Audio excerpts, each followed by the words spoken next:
The special meeting of the Cedar Springs City Council on May 7th, 2026 to order at 6:04 PM. Please rise and recite the Pledge of Allegiance. Pledge of Allegiance.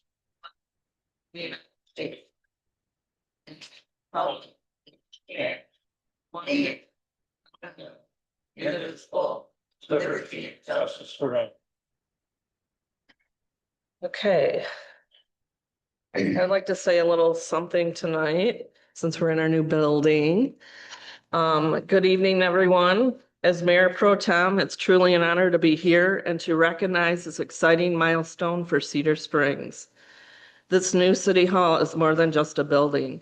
It's a commitment to our future, a place where people come together, where good conversations happen, and where decisions are made with our community at heart. It exists because of teamwork, thoughtful planning, and many people who care deeply about the city. This space was designed to be welcoming, efficient, and accessible for everyone who lives, works, or visits here. It reflects who we are, hardworking, forward-thinking, and connected. Thank you to the city leaders, staff, contractors, and residents who helped bring this vision to life. May the City Hall always be a place where voices are heard and Cedar Springs continues to grow. Thank you and congratulations, Cedar Springs. Next, we have, we'd like to call to order. No, we don't. Roll call. Mrs. Connolly. Here. Mr. Gross. Here. Mrs. Powell. Here. And Mrs. Race is here. We're all here today. I will now call roll call for the members of the Cedar Springs. Already did that. Would now entertain a motion to excuse Ms. Atchison, the mayor, tonight. I will make a motion to excuse Miss Atchison. I will second that. Any discussion? Okay, for all those in favor, say aye. Aye. All opposed, same sign. We're all approved here. Public comments. The council welcomes and encourages the public to speak during the public comment and public hearing portions of the agenda. However, council policy is to hear the public, comment, not to act on the public comment at this time. Concerns brought before the council during the public comment portion of the agenda will be referred to the city manager for action. If after communicating with the city manager, no resolution is reached, the concern will be elected or elevated to the mayor and then eventually to the council for action. Those citizens wishing to speak on agenda and non-agenda items will be allowed a minimum or maximum of 4 minutes each to address their concerns.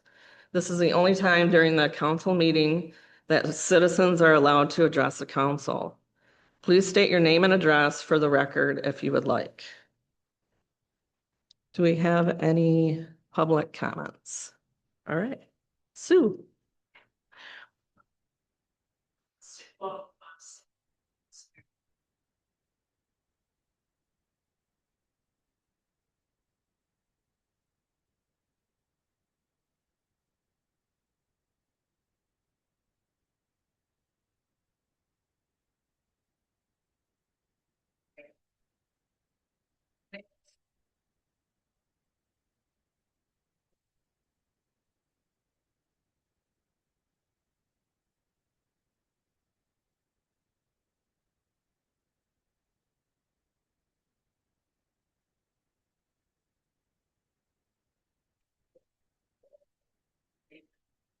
Especially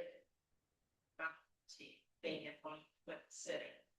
And how would they personally see these groups assisting the city in a win-win relationship to residents, business owners, organizations? And then I'm just curious, what local service organizations there perhaps understand. That's what I'm just asking to consider those. Very good. Thank you. Thank you, Sue. Any other comments? Anyone online?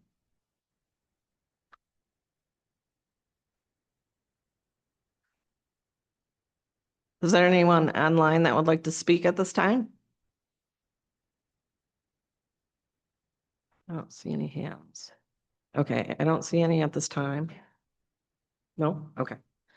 All right, we move on to public hearing. There is none, so we need to move on to adopt the agenda. Excuse me, Madam Mayor Pro Tem, I will make a motion to adopt the agenda as presented. I'll second that. Okay, any discussion? All right, those in favor say aye. Aye. Aye. Those opposed say same sign. Okay, now we're on to action items. We have Darla. Okay, so there were 4 candidates that submitted their information. You have them all in your packet. I have each name on a piece of paper here in this bowl. What we did last time is just draw one randomly. That person stays in the room. The other 3 candidates will follow Ms. Johnson into the conference room. And then we'll just rotate through the 4 of them. When we're all done, we'll all come back in the council room. Sound good? So we'll just start with the first one on here. Nope, I gotta draw one randomly. Good.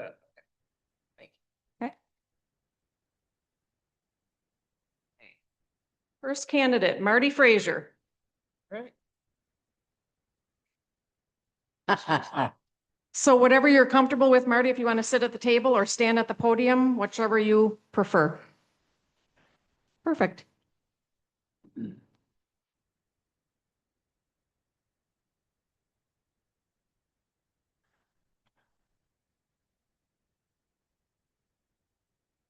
guys have any?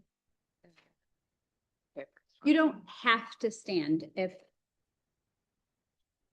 you don't have to sing Please either. don't sing. But I know you. Okay, Okay, so the first question, it's a big one. What experience do you have in local government and policy making?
Very good, thank you.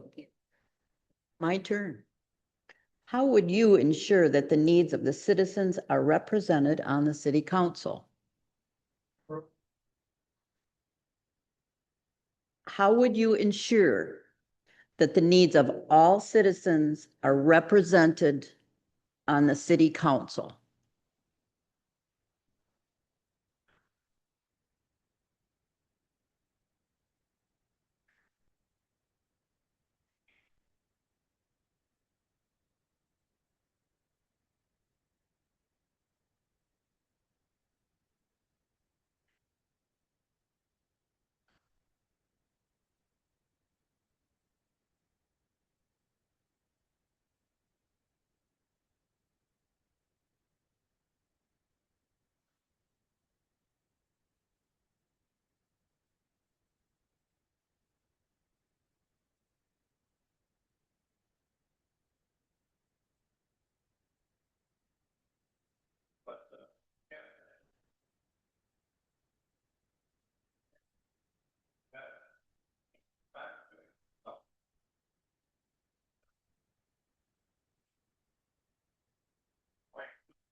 That's right.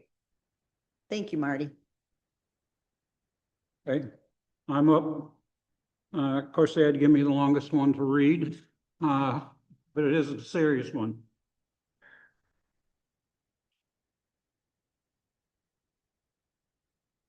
Could we give him a sheet to go by, to look at? Okay, as a city council member, you'll be required to make decisions that may not always align with the popular opinion. Can you describe a situation where you had to make a tough decision and how you how you handled it? Well,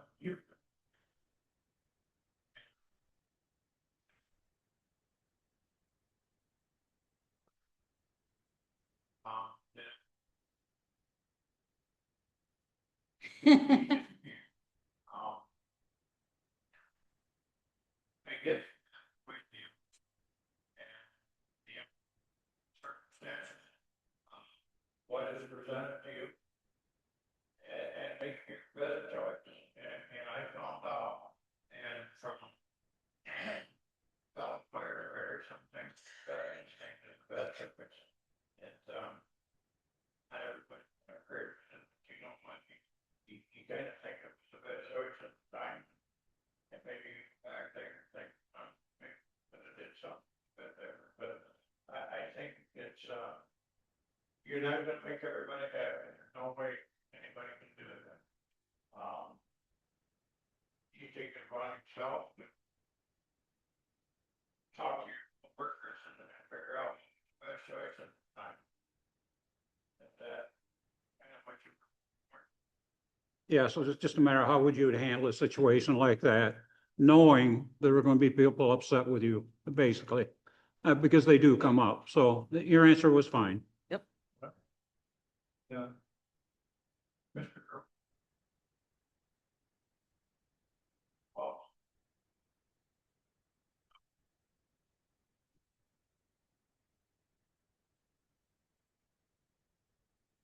good, thank you.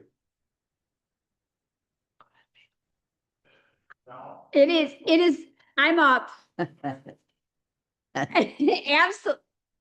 Do you want like some opening bars do you have a show tune resume?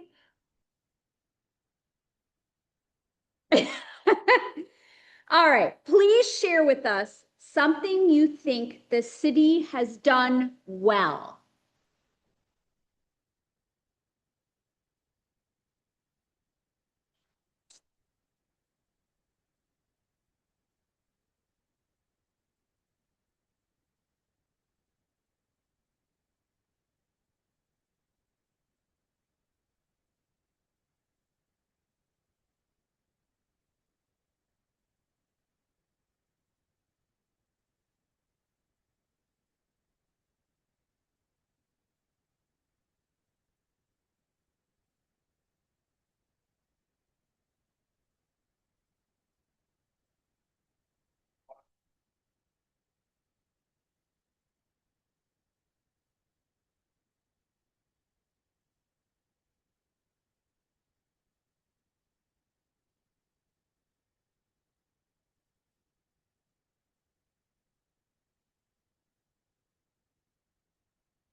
Okay, it's back to me again.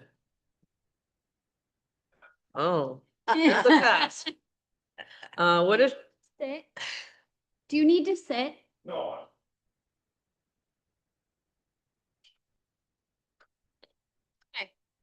what is your opinion on the importance of public engagement in the decision-making process?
Thank you.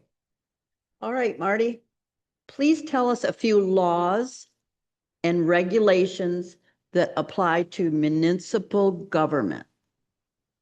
Did you hear that okay? Please tell me a few laws and regulations that apply to municipal government or city government.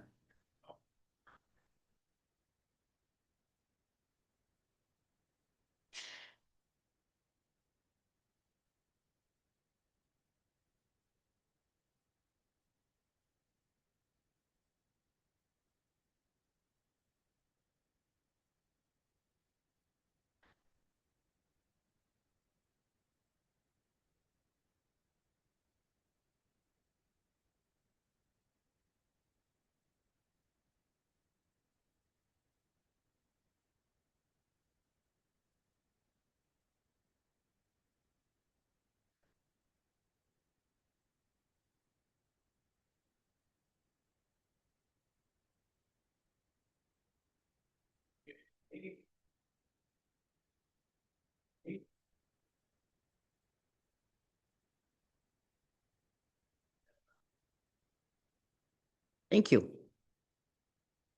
How do you stay informed about current events and issues affecting the city? Informed about current events and issues affecting the city.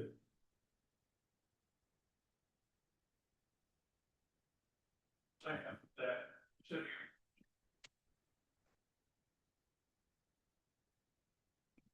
We have a monthly paper, word of mouth, emails. I'd like to say that I try to keep up, but it's almost impossible the way things are going today at this pace and, word of mouth. There's a lot to be said about the round table at a restaurant. You can learn a lot of things there. But, yeah, communication again, Mr. Gross is, you know, somehow or another, you're gonna find out if you sit and listen. Sometimes it's like raising children. You sit and listen to your children and they'll tell on themselves. Okay, thank you. Yep. Back to me. Realizing there are multiple city departments, please explain how you would approach budgeting for the city services and programs for all of the different departments. Wow. Well, I, being with a budget, when Mr. Gross retired, sheriff's deputy took over as interim chief, Roger Parent. And, when he left, I sitting there at the desk, looking at a budget and had no idea what to do with it. I guess from learning from the fire department that if DPW needs a new shovel, you bring me the broken one and show me that you need a new shovel, we'll get you a new shovel. You have to, I tried to put a little money in the dirty sock for future purchases. Well, I had no idea the rate of inflation, and that fire truck that was 500,000 is now $1 million. But looking at the budgets and stuff, warranting the fact not a lot of you people know, I think Mr. Gross might, John Cody was superintendent up to school. And he'd bring something before the board, and he brought a softball that was all torn and beaten. And he says, the athletic department needs 6 new softballs. This is why. You know, I've kind of stuck by that. You know, I'm not just, a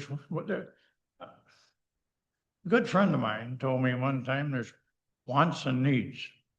You know, I want a Corvette and a Harley, but I don't need them. No, it's the budget can be a turkey sector.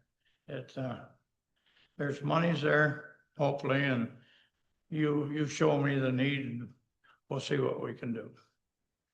That's for all departments, front staff, DPW, fire department.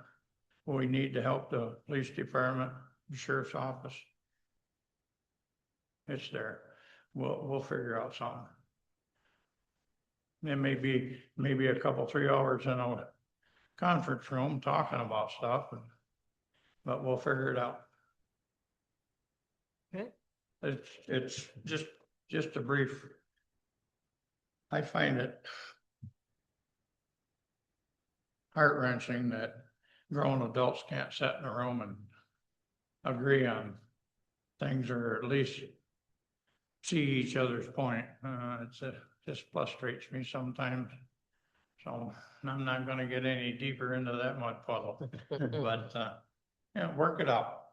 I believe everything can be worked out. You're not done yet. Oh. I know. Okay, collaboration with neighboring municipalities is essential for addressing shared challenges and pursuing common goals. How do you propose to strengthen partnerships and collaboration between Cedar Springs and neighboring communities? Well, first off, you get somebody from a neighboring community in here, you buy him a beer and tell him if he doesn't agree with what you've got to say, you're gonna kick him in the shin.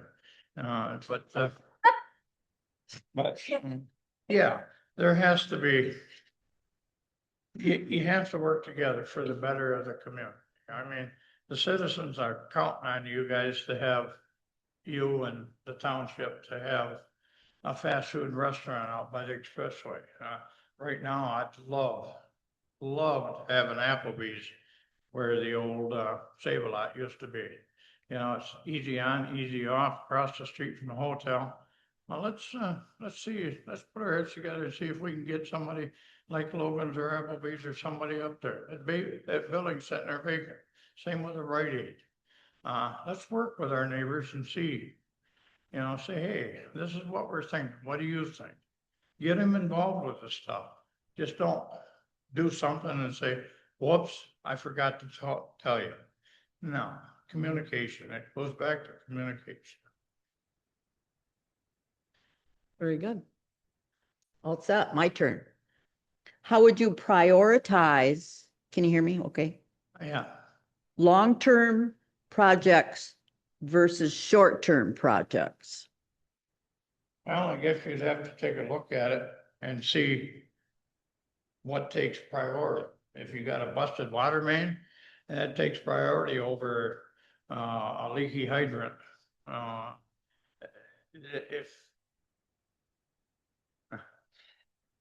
If City Hall were on fire, you don't worry about getting the cat out of the tree. I mean, you have to prioritize things, and the short-term projects, if at all they can wait till a major long-term project is completed, then I guess again, we go back to not making everybody happy, but if, in our opinion, you have to do what's best for everybody. Thank you. First, I'd like to make a comment. You can tell you're a longtime firefighter. There's, well, you claim to be. Most of your analogies are fire related here, so you're relating everything towards that. So, and I appreciate the years you did it. But anyway, my question is, if there was a city policy that you didn't agree with, how would you handle this situation? Well, I'd sit down again, communication. I think, if the majority enacted a policy and I wasn't in agreement with it, I'd want to discuss somebody or somebody's, to find out, is this the best we can do? You know, you can't walk your dog on Main Street after 7 o'clock at night. No, let's figure out something better for the community. You can walk your dog on Main Street till 7:30, you know what I mean? It boils back down and I'm kind of stuck on it, but communication, you gotta be able to sit in a room and talk about things and work out what the group feels is best for the majority of the people. Okay, thank you. Back to me. As a city council member, you will be a leader of this community. What do you think are the most important qualities of this kind of leader? At this time of year, well, number one, is your infrastructure. We got a lot of development going on. You got the apartments out by the hotel, you've got Prairie Run North. Miss Race can, give you probably a day-by-day synopsis of that. I think our infrastructure takes priority over everything. You know, we got 168 apartments with 3 people in each apartment and 100 new homes with 4 people in each home. And come lo and behold, Super Bowl Sunday and everybody goes potty. Well, there went the tower. It's empty now. Yeah. Our infrastructure, I believe, takes priority. Again, communication's a big part. You have to let the people know what's going on and why you're doing it that way. Again, it goes back probably towards the first question. I'm gonna upset some people. Oh yeah, it definitely will. But I think second probably be our school system. I've heard a lot of good things about our school. Of course, you're always gonna be 1 or 2 naysayers in the group. But I think our school system ranks right up there too. But I don't know how to express my gratitude to the DPW. With the lawns being mowed, the roads being plowed, brush pickup, leaf pickup, they maintain the water hydrants, and you know, it takes a lot, and them guys are tremendous. I've worked with most all of them over the years and grew to appreciate what they do. But going back, I think infrastructure is rated up there, right towards the top, if not the number one. Okay, we'll move on. It's our last round. Oh, boy. All right, Cedar Springs is undergoing rapid development and growth. What strategies do you propose to balance the needs of existing residents with the demands of development with growth in our city?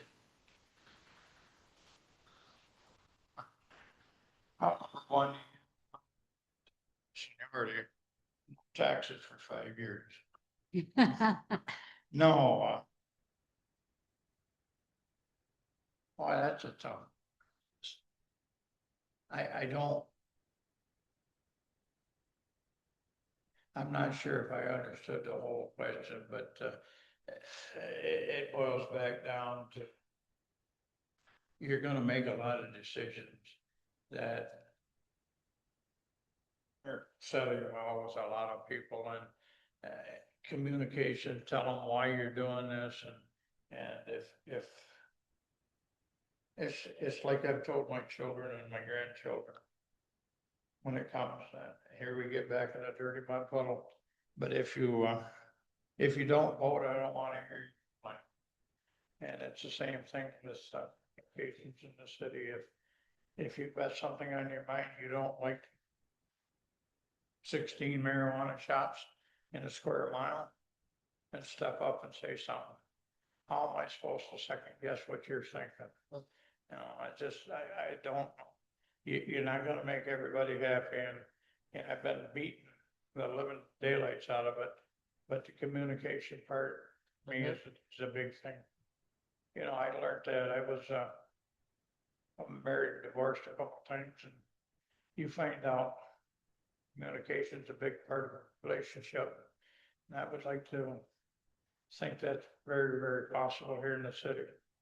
You know, between city front city hall staff and council members and planning commission members, DEA and that stuff, you communicate.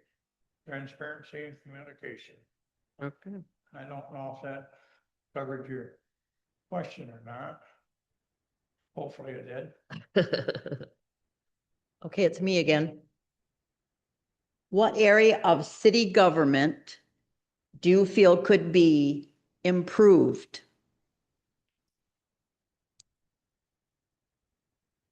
Not this fall, I'm not sure right now.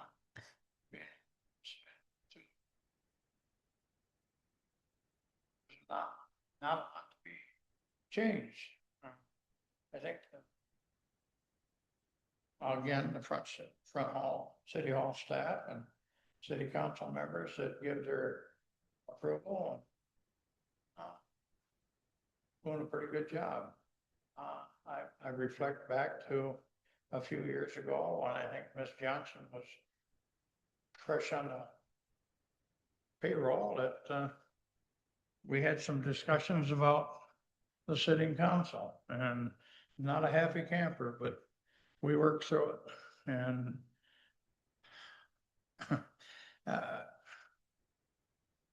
I don't know.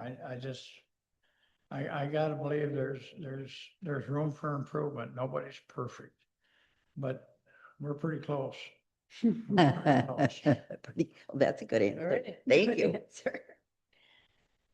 One last one for me. The city is struggling to fill various boards, commissions, seats. How will you encourage citizens to get involved? Here, but about half of that. Okay, I'll read it again. I'll look more towards the mic, okay? The city is struggling, let's get it up here, okay? The city is struggling to fill various boards, commissions, and seats.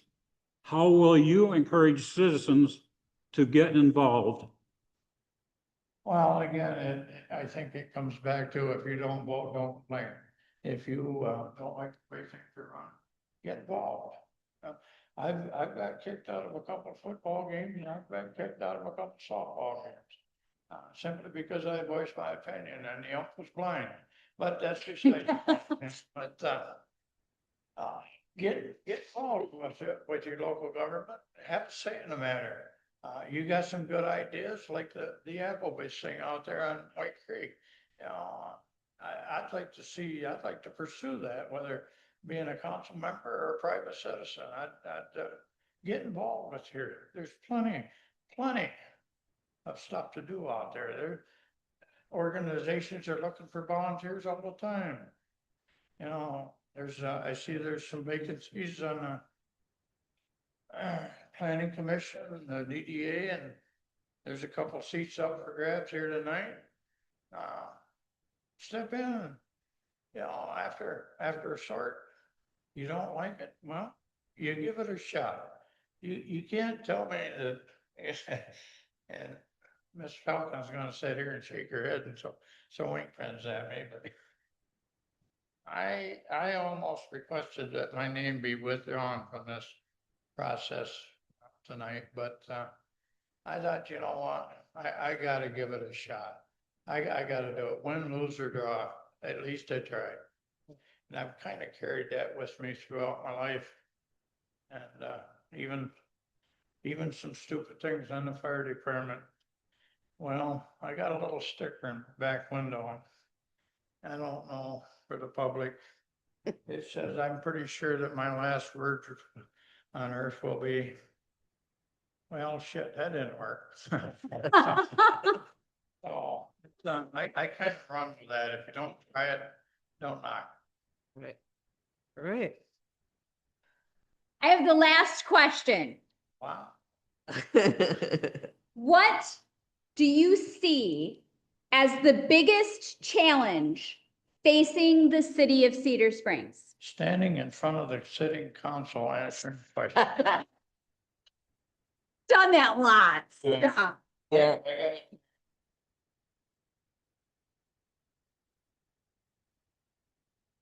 I guess the biggest challenge right now is making sure going forward with development, housing, businesses, our I's are dotted and our T's are crossed. You gotta have transparency, you gotta have communication, but you also gotta have your ducks in a row. And there's people out there that are waiting for a dotted I. Miss cross on the T. So I think the big challenge now is working with the residents and the business owners of seeing how, and I don't right now, if it's possible, that we can make this a bigger, better, stronger community. I'd love to see that. Thank you. Thank you. Yeah, Is it- thank you. Is it time to sing now? Yes. Probably hallelujah, right? I'm here for it. Do you have a favorite show tune? You want me to, or I can be part of that group? I think that's how it works. I'll pull the next. Go ahead and pull the next name. Jacob Bucket. All right. All right.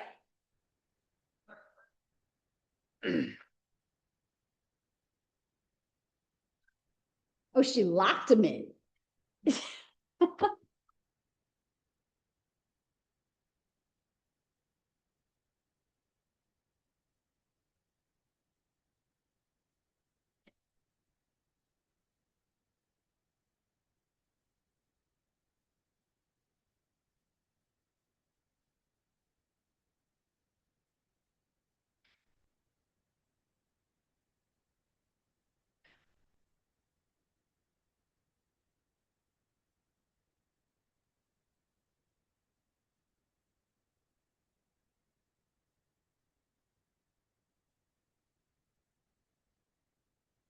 Oh, it's all right. I just woke up, so I should probably stand anyway. I work nights. I'm not a bum, I promise.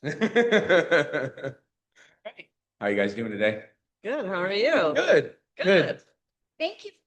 Oh, thank you guys. Again, I was about to say, third time's the charm, right? There you go. Okay, so start.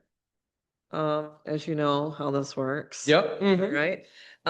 What experience do you have in local government and policy making? So I don't have any, but I have a willingness to not only learn, but also try to take in what I have seen all of you do and also what I see in the community. So, yeah, unfortunately, I don't have very much experience in that, but I mean, I have 6 kids, so I'm a policymaker at home, so. He's got his own government, right? Okay. Okay. how would you ensure that the needs of all citizens are represented on the city council? So that's a tough question because you can't make everybody happy. I make one decision on one thing, another person's gonna be upset. And so I would say that I would try to make a decision that is best for the community, not just one group or another. Because again, you're not gonna make everybody happy. Again, I have 6 kids. You're never gonna make anybody, make them all happy. But if it's good for the community, then that's probably the right decision. So. Okay, thank you. Mhm. Okay. As a city council member, you'll be required to make decisions that may not always align with popular opinion. Can you describe a situation where you had to make a tough decision and how you handled it? Tough decision. Really make that many tough decisions right now because I mean, I spend most of my time with my kids and work. So, so I guess I'll go back to my kids. I told my son the other day, I said, hey, when you get home, you need to do your chores, eat dinner and stuff like that. Cause I had to go to work. He came home. He did not do what I asked him to do, of course, cause he's an 11-year-old. So when I got home, I had to explain to him why he was grounded. And he looked at me and said, well, Dad, I just didn't have time. I said, sorry, kid, you did have time. So yeah, that's pretty much it. Thank you. Yep. Please share with us something you think the city has done well. The city has done well. I think that you guys in the city have done a really good job with cleaning up downtown. Absolutely. Building the parks, and redoing the roads, whether they're holding or not is another thing. But I definitely appreciate the parks and stuff like that. And this obviously this building here, and doing the community outreach programs and stuff like that. So. Very good. All right. What is your opinion on the importance of public engagement in the decision-making process? It's big because we can't make decisions if we don't know what the people want, and that's why we're here. And if they're not engaged, but then complain about it, then we have to make decisions that we feel that the whole community wants, not just what we hear or whatnot. So. Okay, thank right. you. Please tell us a few laws and regulations that apply to municipal government. Few laws. I haven't brushed up on this very much lately. Unfortunately, would be like city codes and stuff like that. Are you asking? Yeah, the things that you would expect for a municipal government to be behaving and acting appropriately for meetings and such.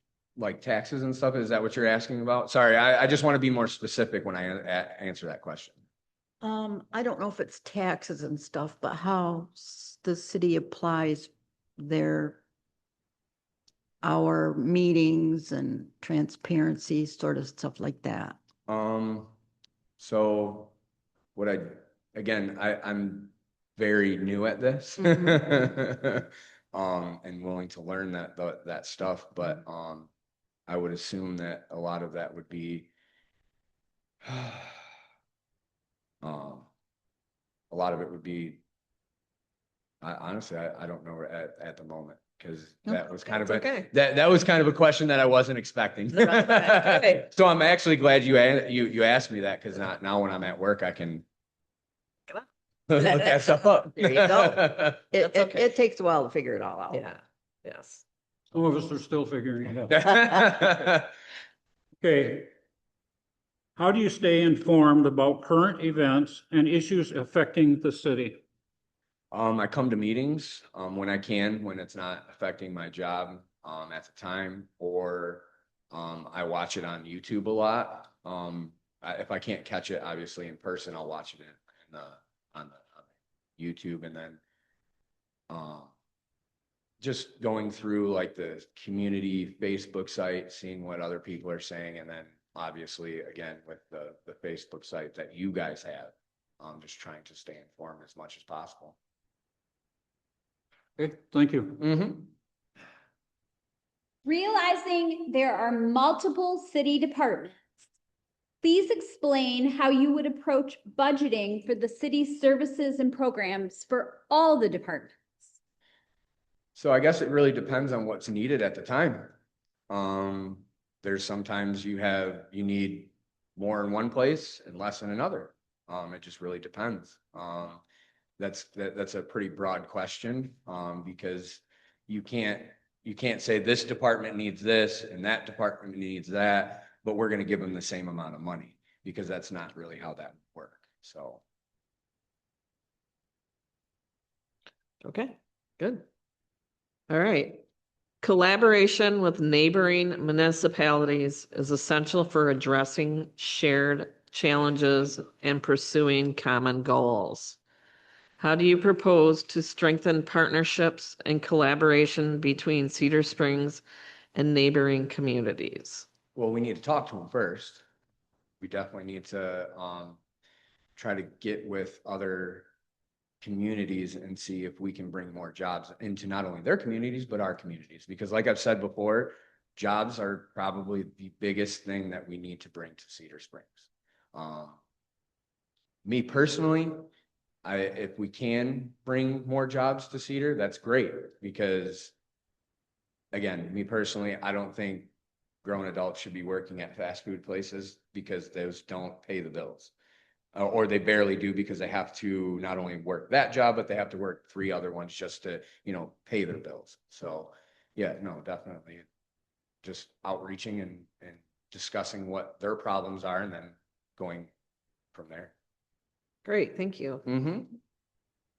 Okay, Jacob, how would you prioritize long-term projects versus short-term projects? So it depends on budgeting a lot, because if a short-term issue is going to cost you more, you know what I mean, and then a long-term is going to cost you less, you kind of got to weigh that out. So again, a broad question, but it just depends on what you're actually talking about. So if it's, we want to build a park, right? And that park is way more than it should be for a long-term issue, then that would probably make more sense. Thank you. Mm-hmm.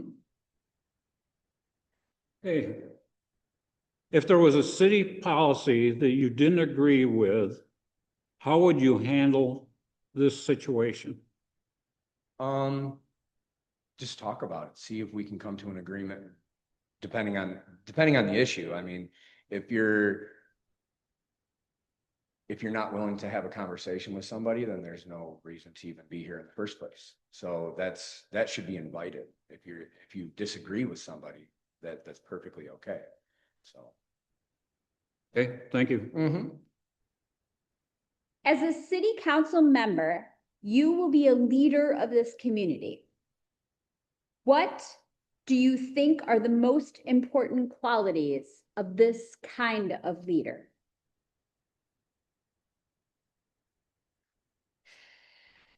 So it's a hard question to ask or answer, because it really depends, to be truthfully honest with you, because the kind of leaders that make or break a city, it just depends. Like to me, it's a hard question, because I can be good at one thing while you could be good at another thing, but when we come together, we could be great together. You know what I mean? So it's that I'll that to just me- reiterate the word quality. qualities. Okay. What qualities do you look for? Just communicating, honestly, that's the biggest thing, especially in local government is communicating and be able to not only communicate, but communicate effectively. Thank you. Mm-hmm. Okay. Cedar Springs is undergoing rapid development and growth. What strategies do you propose to balance the needs of existing residents with the demands of development and growth in our city?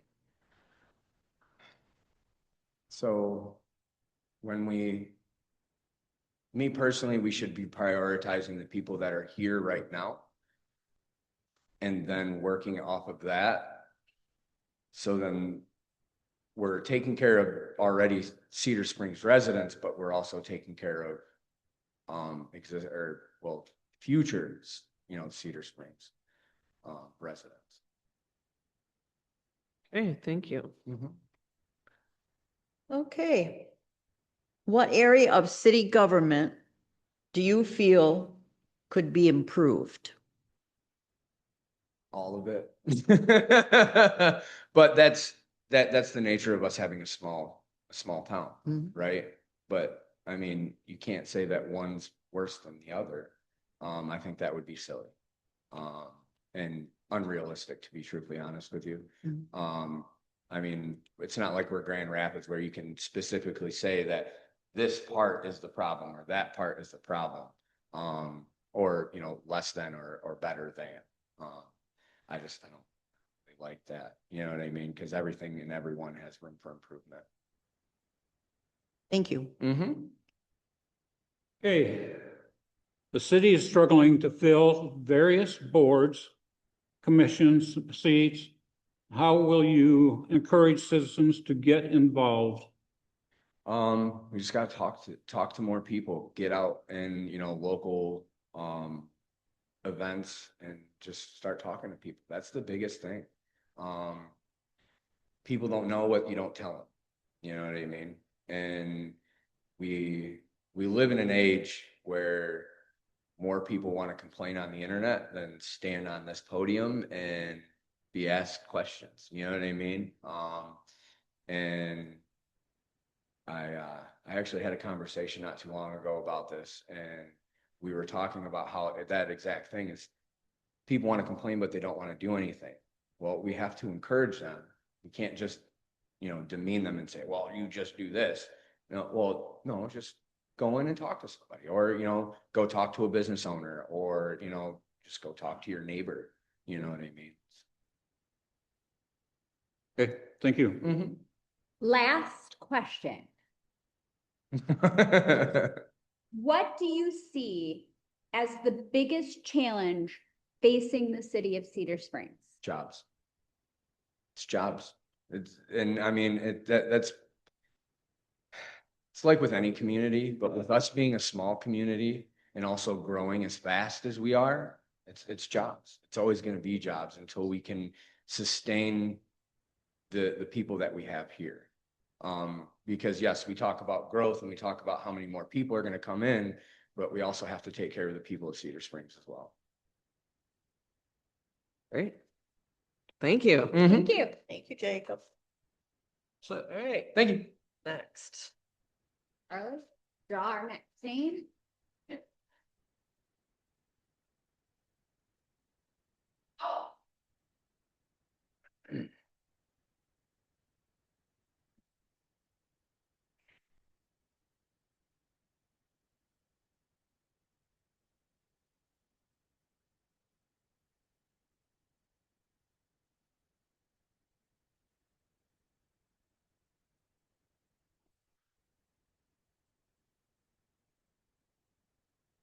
Those windows really did turn out fabulous.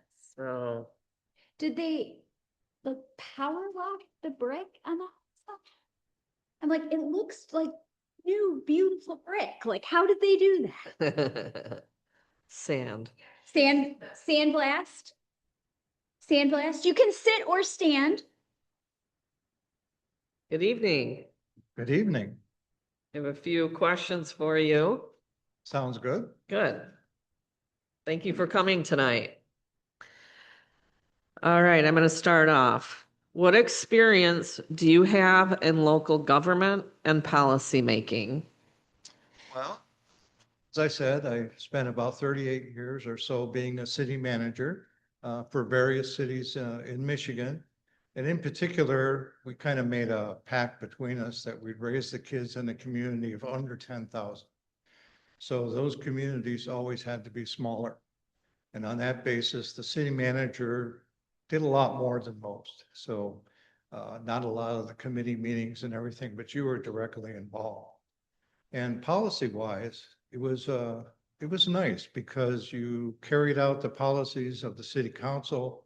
You understood you were the administrator, and there were those key times where maybe they would look to you and say, "No, look, you're the trained administrator. What's your opinion on this?" But most importantly, you were there to carry out the policy and the decisions of the council on behalf of the people. So that takes care of that. Very good. Thank you. Okay. How would you ensure that the needs of all the citizens are represented on the city council? Very good. That's good. I think it's knowing that you're going to be out in the community. And a lot of times we get together in groups. I currently serve on a library board, which I understand I would have to resign from that if I'm selected. But you're with that particular group and things are fine. It could be Rotary, but then you have to expand. You've got to be able to, let's say, go to the 9 o'clock coffee shop, wherever it may be, and take your seat at the table and be able to listen. So, and that means groups that maybe you're not, let's just say, that supportive or agree with them, but you've got to be able to walk in there, sit down and listen. And I feel I'm comfortable to be able to do that, no matter which group. Thank you.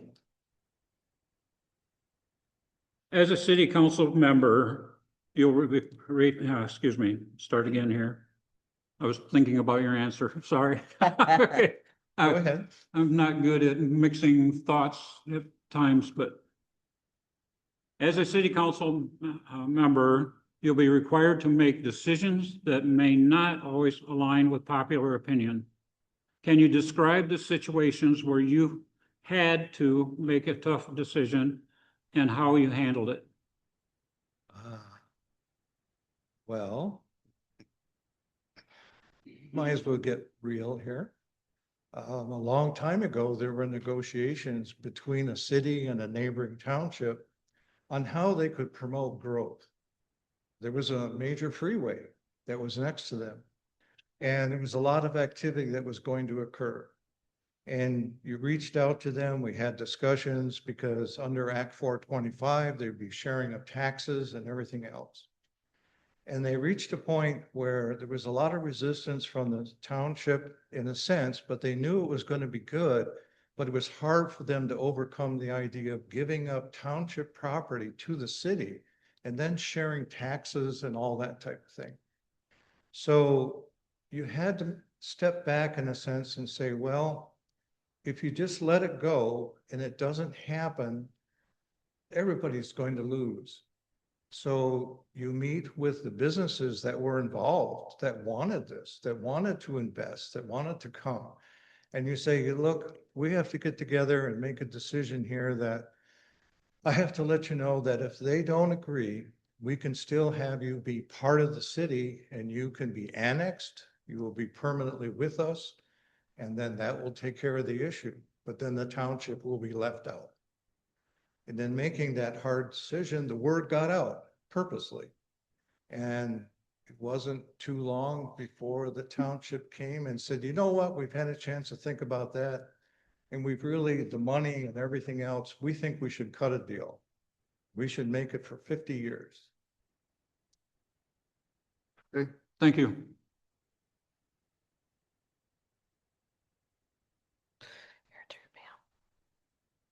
Please share with us something you think the city has done well. So many. I think it's the Main Street and the way the businesses, and personally, I've watched this evolve. Cedar Springs has been able to bring in and have certain businesses to just renovate the main street. And things that could have been there forever got changed, and they were changed for the better. And new businesses came in, different types and everything else, and it really transformed it. When you transform the main street and people come in and, wow, here's that new business and here's that one. And the difficulty is to keep that small community type of atmosphere, but try to hit that niche. So we're not Myers and some of the major big box, okay, fine, that's an alternative, but that doesn't really make the community. And that's where I have been really pleased to see how Main Street has been transformed with these, and I'll call it the small business. And that's been nice. And that's been beautiful, really. And it's kept all that closeness. You know people. You don't want to lose that. Okay, what is your opinion on the importance of public engagement in the decision-making process? It is absolute. The public, you do everything you can, and what's difficult nowadays is to communicate to the public. And it's nice because now I can go to YouTube. I can see a recording. The city council can reach out to me and post things. The old thing of it's going to be in the paper next week on Tuesday on the back page of our public notice of our hearing. Those days are gone and you don't need to do that. So it's all out there. And unfortunately, sometimes it takes a controversy, no matter what it may be, a data center or who knows. And boy, do the people turn out. And that's the way it is. And that's the way it's supposed to be. So the test is to make sure that it's done calmly. No one railroads it. We want to hear from every.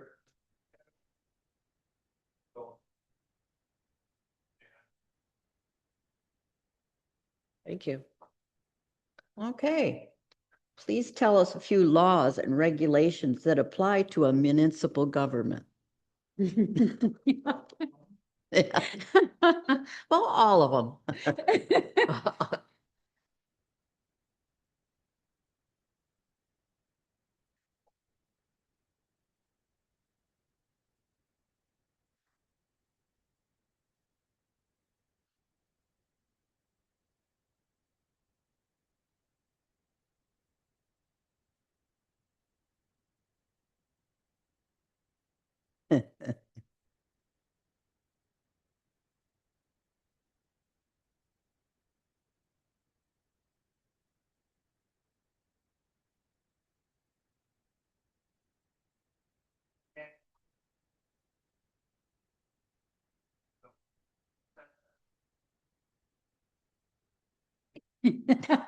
They are. So much fun. Thank you. Okay. How do you stay informed about current events and issues affecting the city?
Thank you.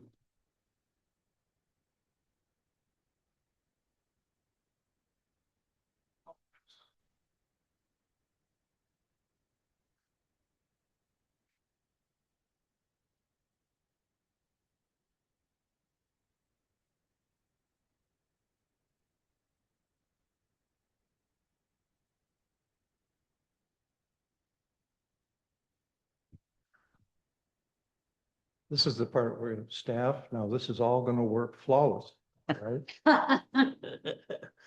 That works. Always does. Yep.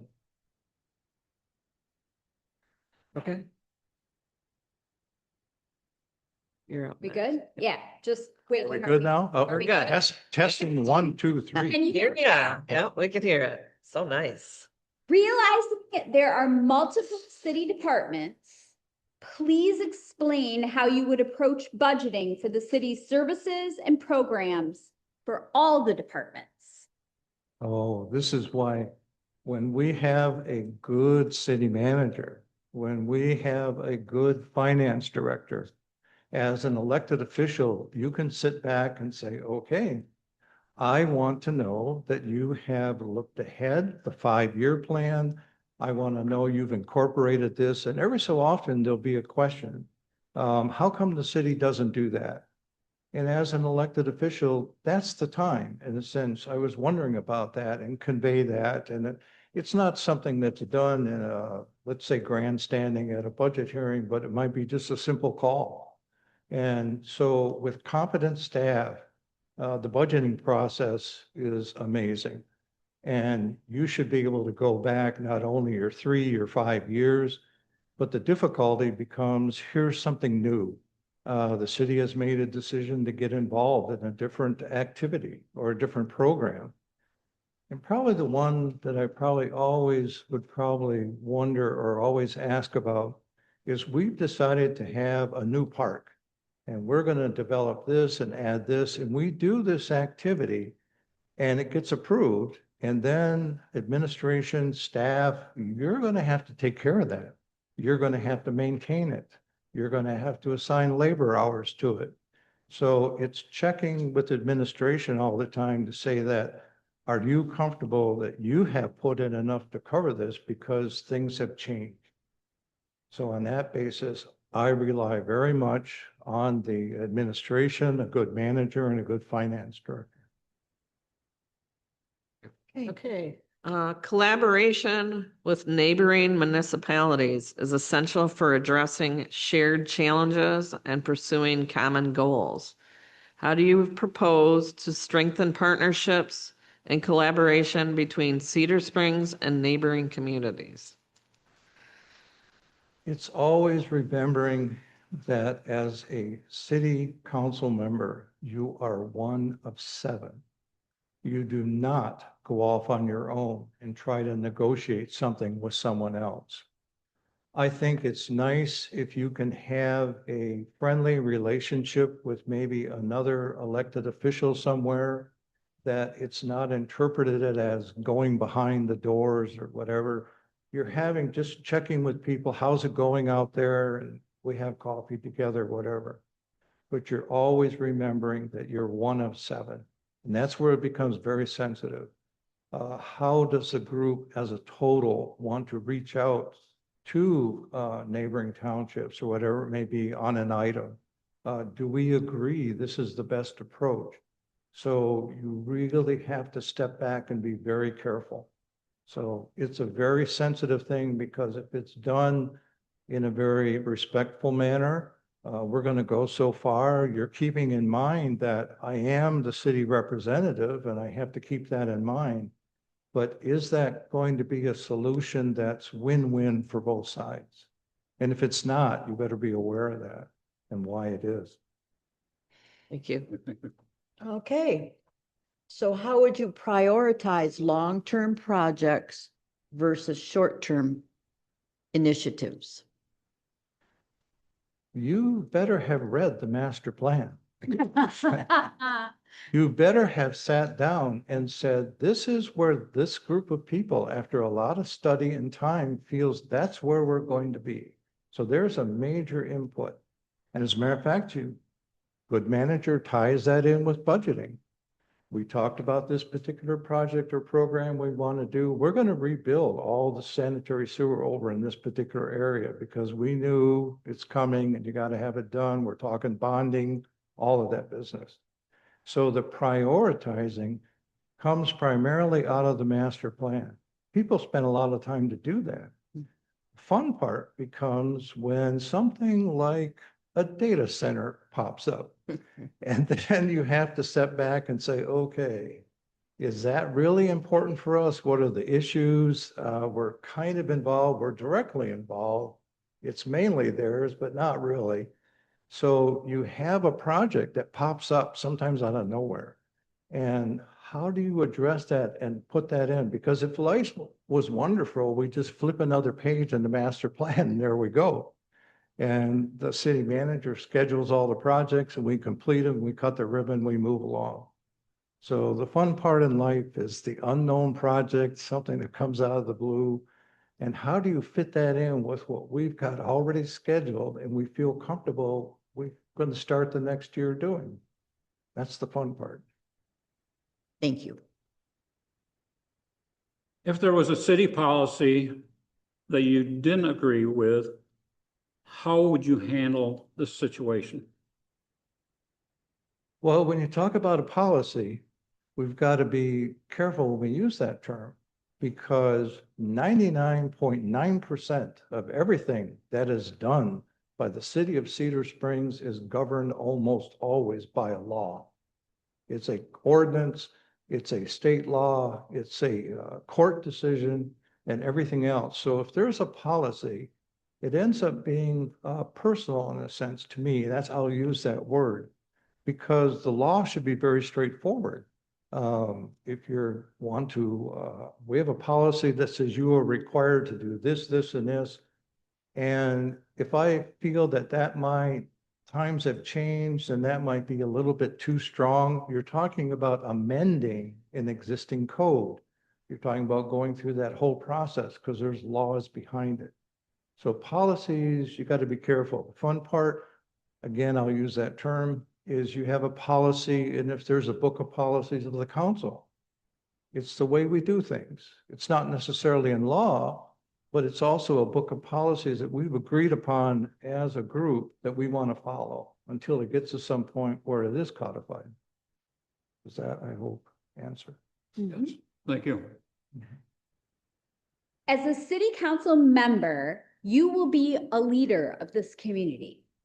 What do you think are the most important qualities of this kind of leader?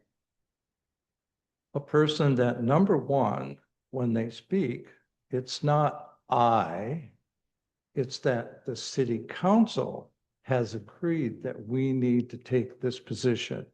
And you're out there and you're supporting. And people may come to you and they may say, well, this is wrong and you should tell them and you should do this. And you really have to make sure you step back and you support the community in the way the council is directing it. And that may change a little bit in the sense you might find yourself at a chamber of commerce or some event or whatever it may be. And if there isn't a position by the council and we haven't really decided what we need to do or take the position on, it's your obligation to bring it to the group and say, I think we need to talk this over because there's things going on. We need to form a position. And then, but you do not speak as I, you speak as we, the council. Very good. Okay, Cedar Springs is undergoing rapid development and growth. What strategies do you propose to balance the needs of existing residents with the demands of development and growth in our city? Always put the manager on the hot spot for that.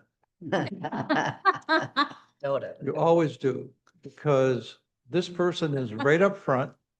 They're deeply involved in it. So you know where we should be going. That person knows that. They know the money we have. We know everything else. So I really rely very strongly on the manager and the guidance from the manager and staff. And the manager may say, look, this is an area that you really need to talk, and I'm going to bring in people here, here, and here. So you're relying very much a lot on staff. Thank you. Okay, what area of city government do you feel could be improved? City government is its relationship with the state, and it is not too bad. We, as a city, you're under state law. You were created because it is a state law. Your relationship with the state ends up taking a lot of different places. We'd like to get money from them. We'd like to get help with projects. But how far do we let the state of Michigan come in and tell us about zoning and how we should allow our own community to grow? And you see that every so often out of the legislature. We've decided to pass a law that says we're going to bypass your local zoning, and this is going to happen. Great. Okay, that's then the part, and I suppose I'll speak very personal here. I am an election inspector, and this year that might change because of some decisions that I made. But I read that there may be ICE in my community, perhaps at the polling stations or federal people or whatever. And that bothers me. It bothers me big time. And it's hard for me to deal with that because what's happening at a national level can affect my community at the polls, my one precinct and all that. So how do I react to that? And I have to make sure that I have a good line or my elected officials or those that I can reach out to, and I'll make it the governor if I have to, or the attorney general, to say, we need you to come in here and help us with this. That relationship and working out those things or trying to anticipate it is tough. I hope that. Thank you. The city is struggling to fill various boards, commissions, seats. How will you encourage citizens to get involved?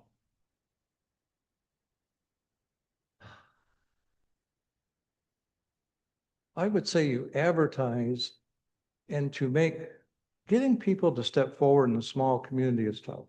It is. You keep announcing, there's openings on the planning commission. I think it's going through Rotary, other people like that. And it's the age-old thing that if people come and talk to you, I love that Jerry Hall, and every so often he would, somebody's complaining or whatever. And I think if I do it right, he'd say, well, we have a petition over here. If you'd like to fill that out, you could run for office. You could actually be the mayor, and he would do that. And so to reach out to people and say, you've got some great ideas about parks and recreation and everything, you ought to get on the planning commission. So when those people speak up, you just say, look, and I'll help you. I'll bring you down. We'll go see Darla and just visit and see. So I think it's a very personal thing, but it's finding that person that does want to get involved, or they say that, and you can kind of grab their hand and say, well, let me lead you someplace. Thank you. Last question. Oh, okay. What do you see as the biggest challenge facing the city of Cedar Springs?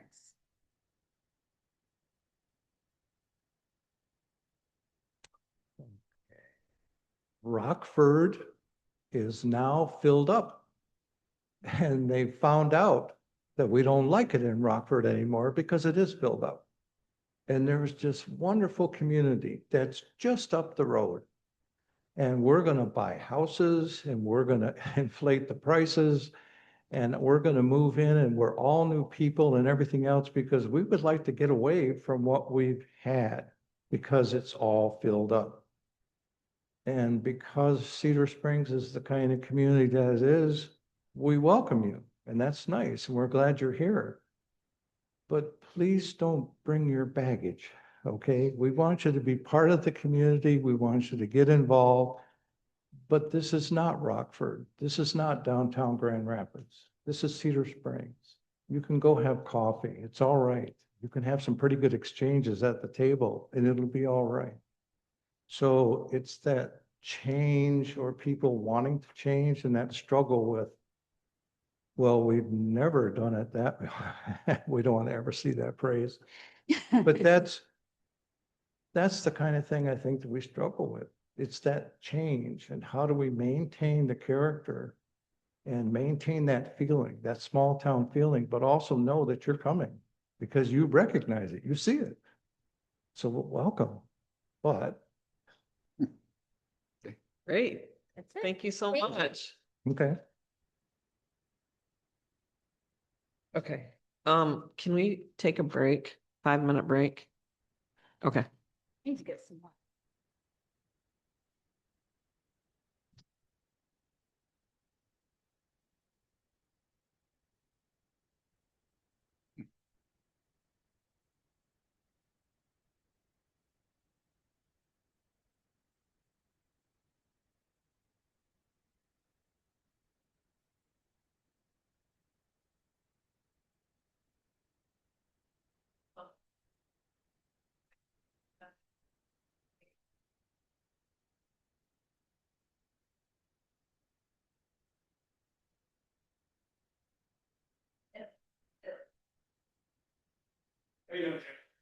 It's fine. This is obviously one of the situations, being the only guy on the board. Yes. Pardon? I haven't heard from Brandon, but I heard he's getting married. That's not the only thing that I've heard lately, so I wish him the best for everything. He's a young man, he was a good addition to our board. Yep.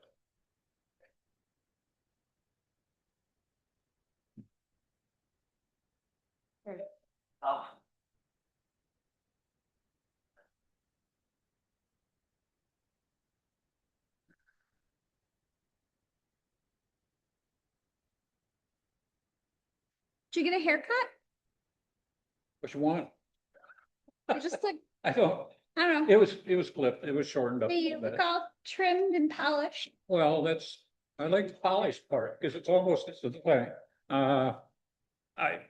It was, You look, it's just, what I've got left, I get cut. you I look like- very I like- nicely trimmed and polished. I found time to do it a little earlier this time than I did some of the other times.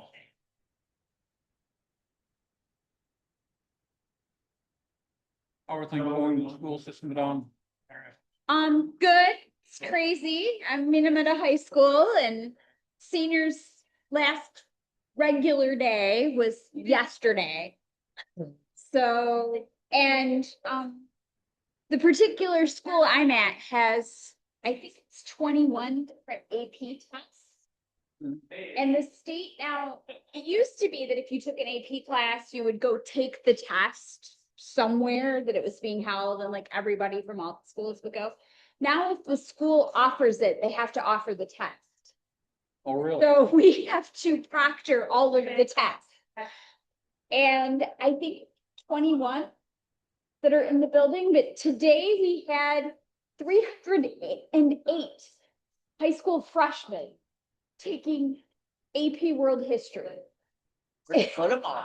We put them in the gym, but we have difficulty. We have 2 gyms, but one of them is under construction. Oh, boy. So it's just been, and you've got to tell, like, I'm sorry you can't jackhammer the concrete right now because they're taking an AP World History test across the hall. So, All right. so It's a school. but it's good. No complaints. All right. We did not take a break, just to build up for making it difficult for you, just. so you Yeah. know. Sweat it out a little, right? Yeah. All right, Jill, welcome. We have some questions to ask you and then Okay. we'll all take turns, so go first. Best man. Okay, that's all we ask. All right, I don't know if that is working. Yeah. Is it? Do I need it? Can you hear me now?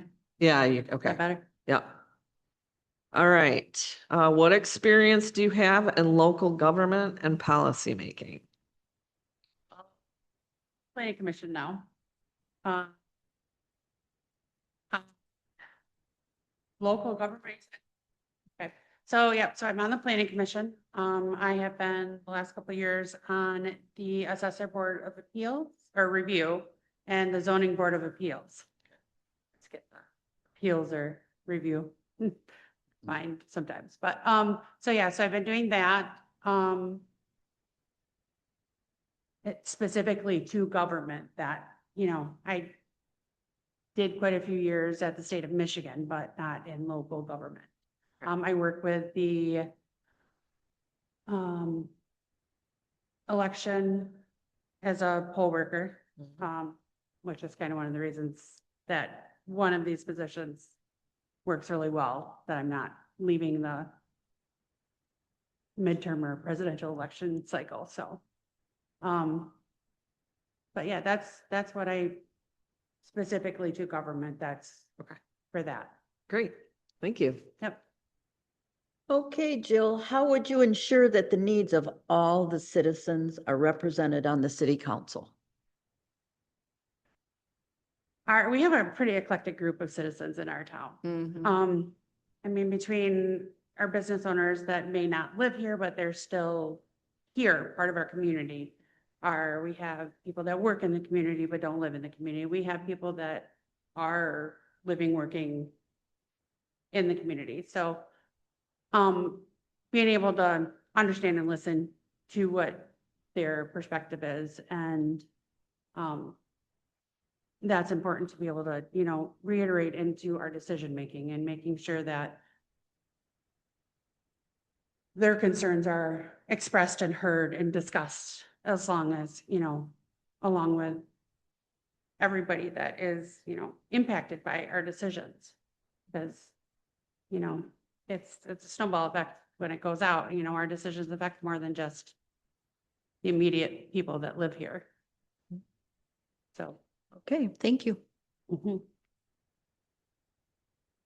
Hey, as a city council member, you'll be required to make decisions that may not always align with the popular opinion.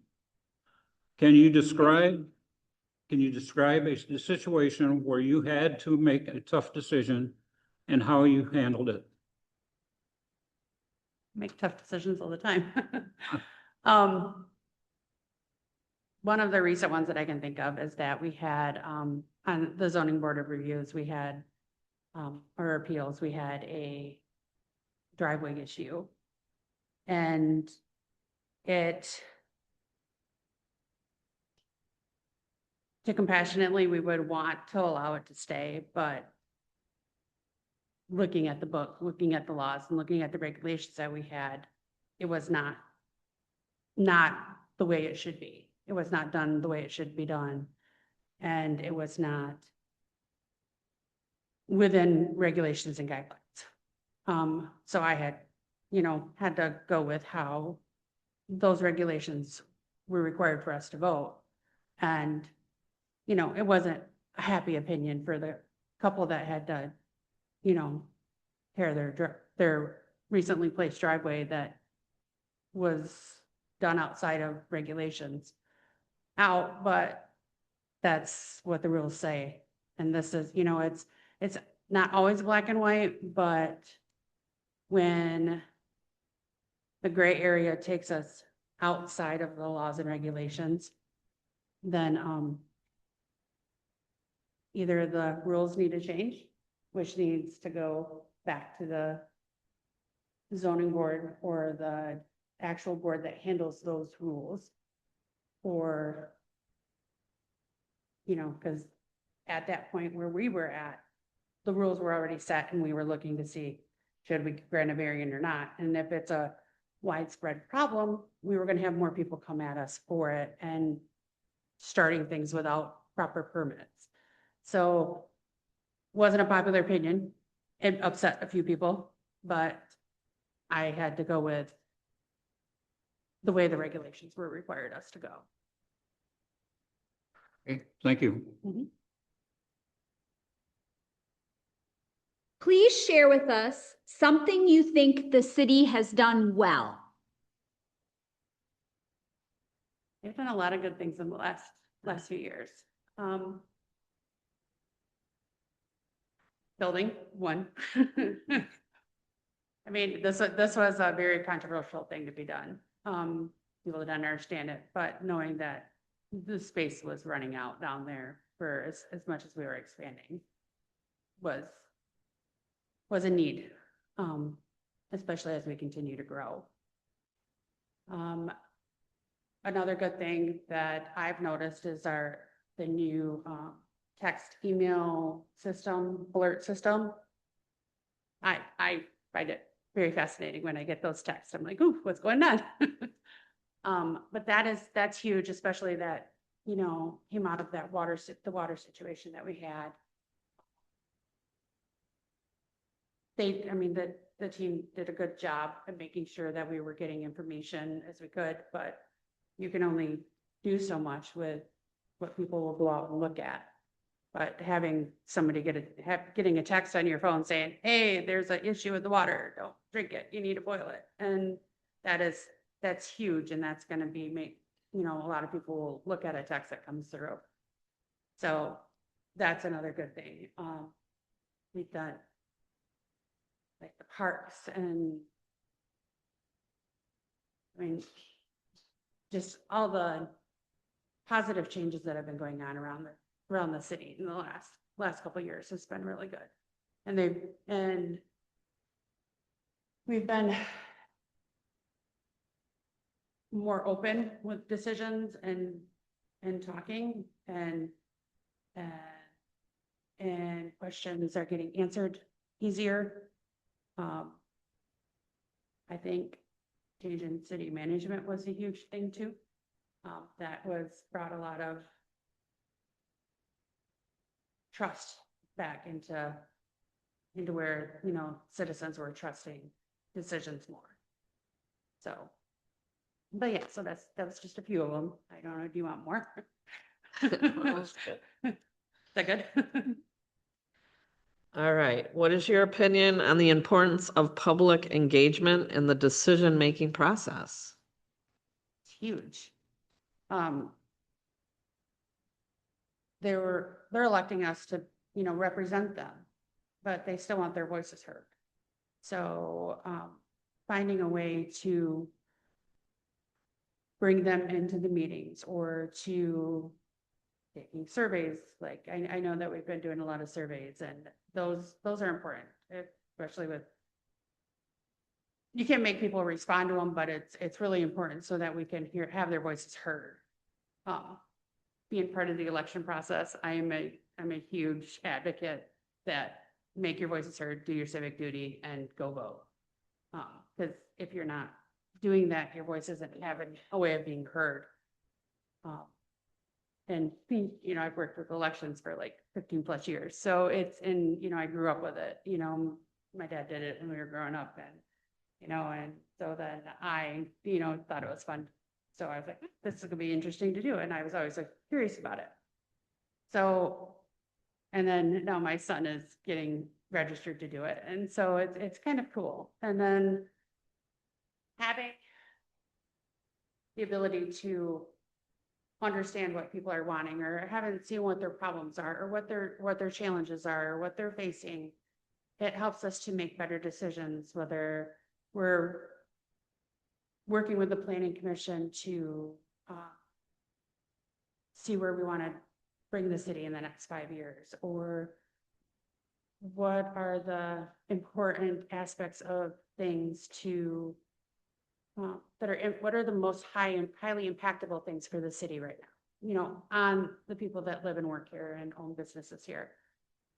And that's where our biggest change can be, as to help make those points that they're bringing to us and really listening to it, and not just listening, but hearing what they're saying. We can always listen to what people are saying, but actually hearing and understanding what they're saying and asking the questions that need to be asked, and not just going, okay, ask questions to understand, to clarify what they're really asking and what their root cause of the problem is. I'm an analytical person. I analyze things all the time. So finding that root cause is what really will help us make the change. Thank you. Thank you. Okay. Jill, please tell us a few laws and regulations that apply to a municipal government. Like the government itself, or that the government has created for the people, or what do you mean, like as a person within the government? Yes, yes, Okay, so how would, as a person within the government, the laws and regulations affect me? yes. Okay. Obviously, there's, the Open Meetings Act, where we have to openly discuss things within the meeting setting. We can't, we can have some side questions, but that has to be brought within the meeting. Can't have too many people within the designated board talking together at one time. Otherwise, they can consider it a actual meeting outside of a meeting. So that's, that's a cautionary thing. We want to be able to openly discuss and communicate, and the things that are under the guidelines of like legality wise, where we can go into a closed session, are to be kept in that closed session. Then as you're part of a committee or part of the council, understanding that you're representing the city, even if you're not in a designated activity, for the city. I mean, everything you're doing outside, people are gonna look, oh, they're on the council, is this what, Cedar is like? It's not, an actual Very law, cool. it's a guideline, more or less. But yeah, there's like privacy laws and, Did you bring a sheet for this? Okay. I think Holly. there's a lot of laws designating what you Oh, yeah, oh my gosh. when you can and cannot do things. Yeah.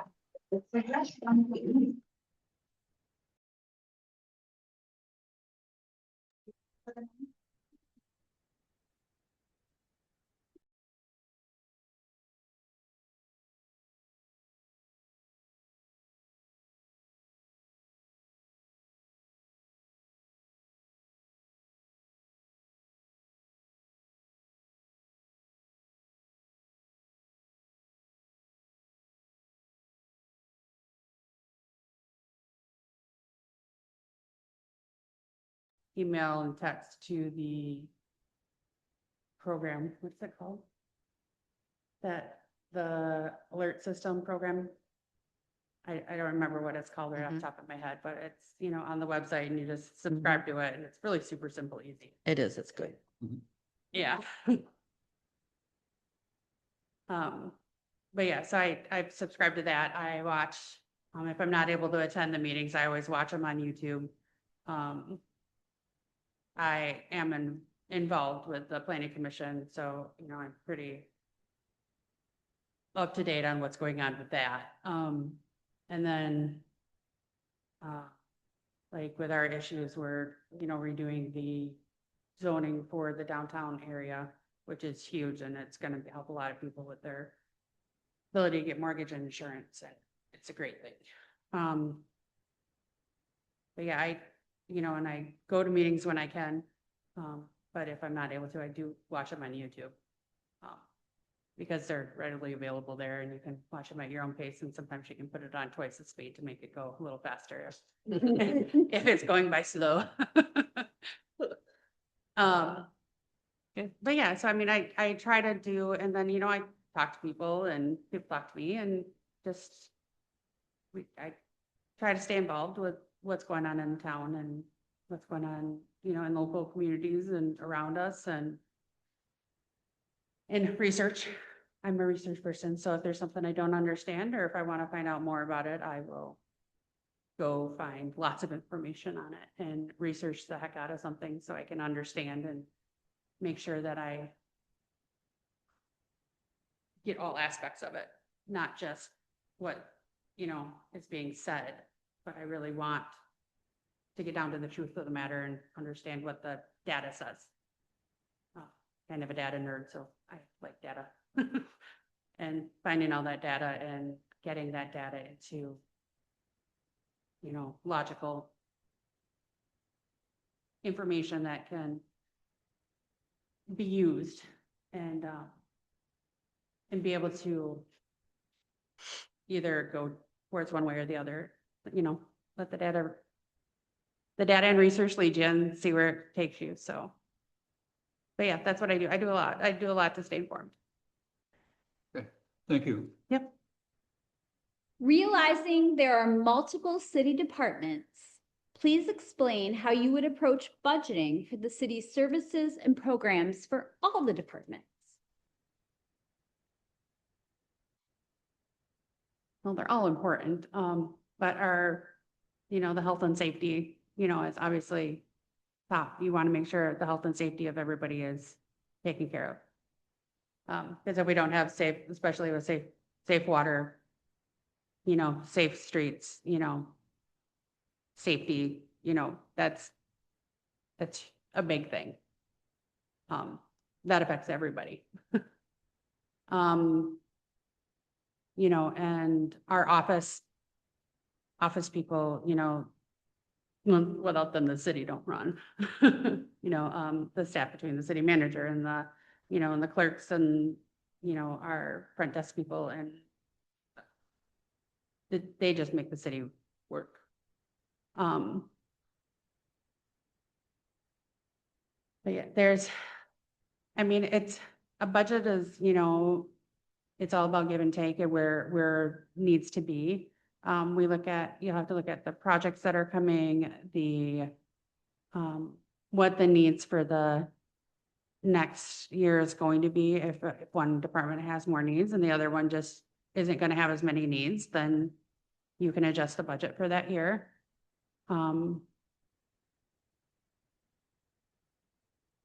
It's standard budget protocol, that's what I work in cost, with costs accounting and stuff. So you just have to look at where you need the funds at this year and that next. It can change from year to year. It can vary from year to year, depending on what our upcoming projects are going to need to be. Going to depend on where it needs to go. We have a set amount from what our taxes bring in and what we're able to use towards our city budget. I know we have a specific amount of general reserve that we have to have.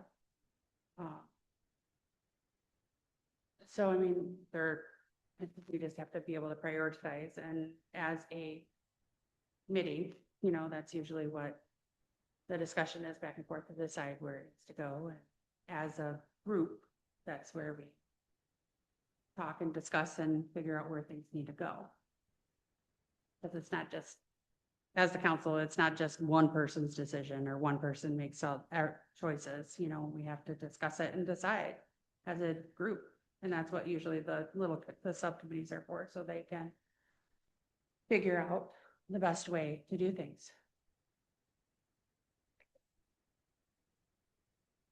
All right. Collaboration with neighboring municipalities is essential for addressing shared challenges and pursuing common goals. How do you propose to strengthen partnerships and collaboration between Cedar Springs and neighboring communities? I have a good working relationship with, people in Solon. I had a really good reaction to any comments I made when we did our 425 meeting back in March.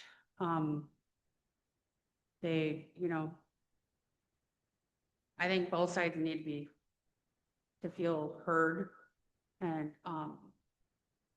be able to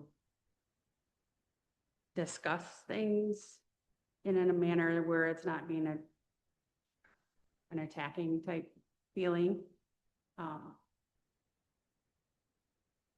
But I think it's beneficial for all of us to work together in any aspect that we do, whether it's, you know, with the library, with the 425, with any weird, crazy stuff that's coming up. But being able to not be dismissive towards any concerns and be able to work through things and logically say, hey, okay, this is what we have here, here, here. You know,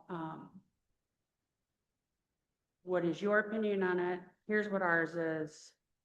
You know, let's figure out middle ground so that we can actually move forward and make sure that we have a good plan for all involved. So, good. Did that answer your question? Yes. Okay. Yep.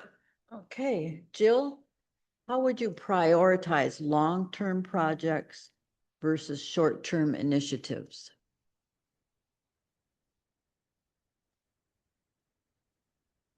Well, the long-term projects are either going to help us grow or going to continue to move us into where we need to be. We have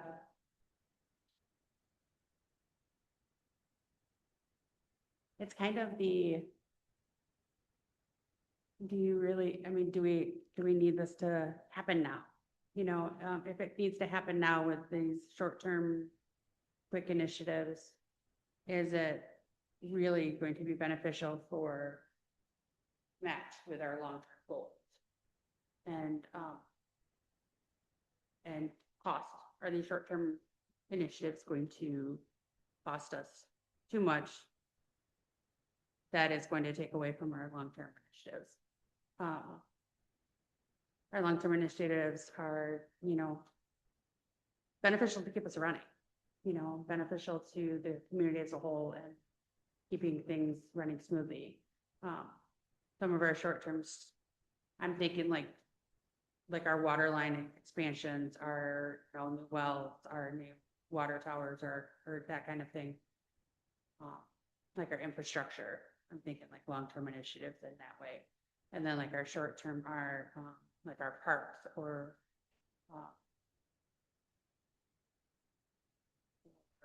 like, you know, like summer reading program is huge. You know, obviously we want to stay those that work good for all citizens, and that's, you know, a good priority to keep within our budget and stuff. But yeah, I mean, they have to work together in order to make sure that we have a conducive and cohesive matter to how the city's working towards. Well, thank you. Jerry. What you got from Jerry?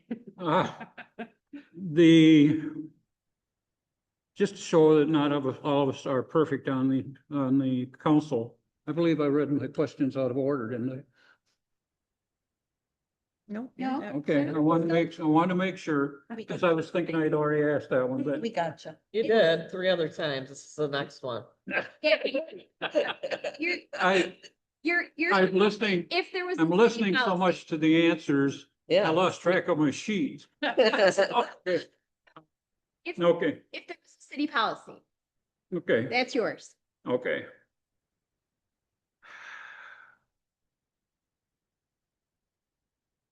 The third one. Are you? Want me to? Okay.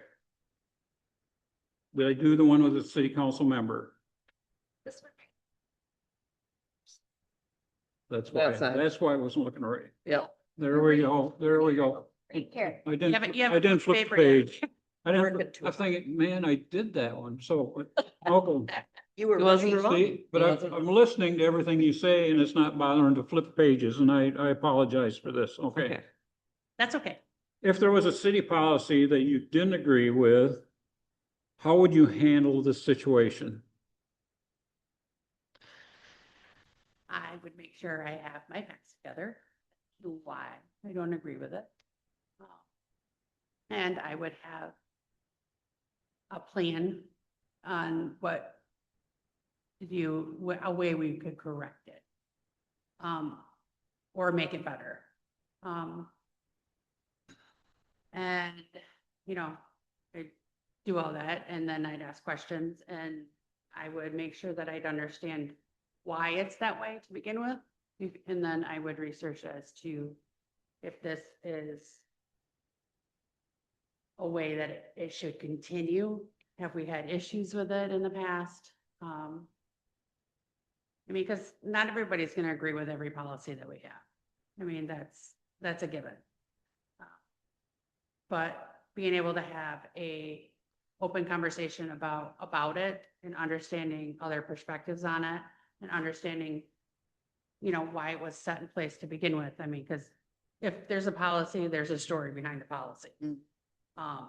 And figuring out if that policy still applies to how we're doing things today. I mean, because, you know, if you got something that you started in 1940s, you know, is that still going to be applicable to, you know, 2026, you know, but yeah, you know, and then I would, you know, I would get all my information together before I, you know, brought it and asked, you know, like if I was on the council, you know, I would ask to put it on an agenda and so that we could discuss it and see if there's a way to correct it, or I would take it to the place, you know, the committee or group that would make the changes on that. And then I would, you know, bring that to their discussion, you know, bring that to their eyes to understand. Like, I don't know, probably 5 years ago, I was asking about the chickens, like if we could actually have chickens in the city. I'm like, can we have these? You know, I'd like to have a couple chickens because eggs are so expensive. And they're like, nope. And I'm like, oh, okay. So I'm like, why? We haven't brought it up in council in a while. But at that point, I'm like, I was like, I have to see if there's anybody else that would want chickens. And at that point, my son was kind of sick, so I didn't have time to go into a lot. But I'm like, at that point, it wasn't that important, but you know, it's always something we can explore later. You know, and at that point, you know, it's how passionate I am about the disagreement with it. And if is it affecting more than just me? Is it affecting a large group of people as a whole? Is it, you know, is it something that we could change to make it better? You know, I'm always looking for a more efficient and effective way of doing things. So if changing this or tweaking it a little bit could allow for, you know, easier time for a lot of people, then, you know, why wouldn't you not do it? Okay. But I would always, you know, have a discussion and have my research and have my information back what I'm trying to explain. Does that answer your question? Yes. Okay. Like I say, I listened very closely to the answers and I forgot I hadn't flipped the page. I asked that question. So, I do appreciate that. thank you. As a city council member, you will be a leader of this community.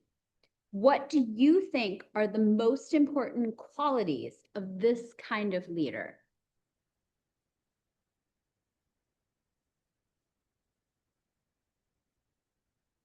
Being able to trust that what the person is portraying or speaking is fact-based, information-based, and not a manipulated type way to make you believe what they want you to believe. To be able to have people look to you for guidance and have a respect for what you're trying to do.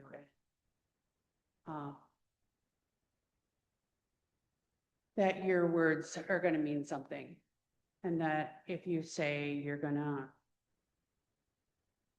work on it to try to figure out a way to make it changed or to help with the problem or to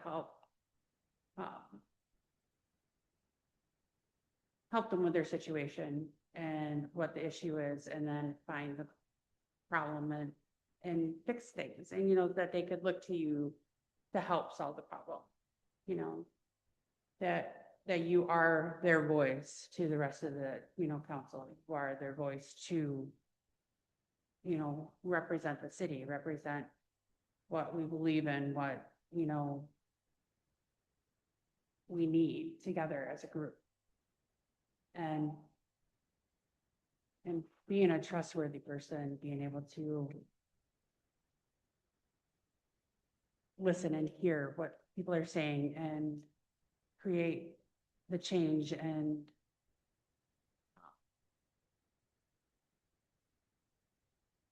yeah, that's what I find is hugely important.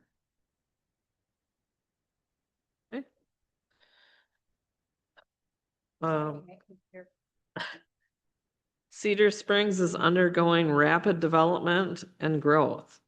What strategies do you propose to balance the needs of existing residents with the demands of development and growth in our city?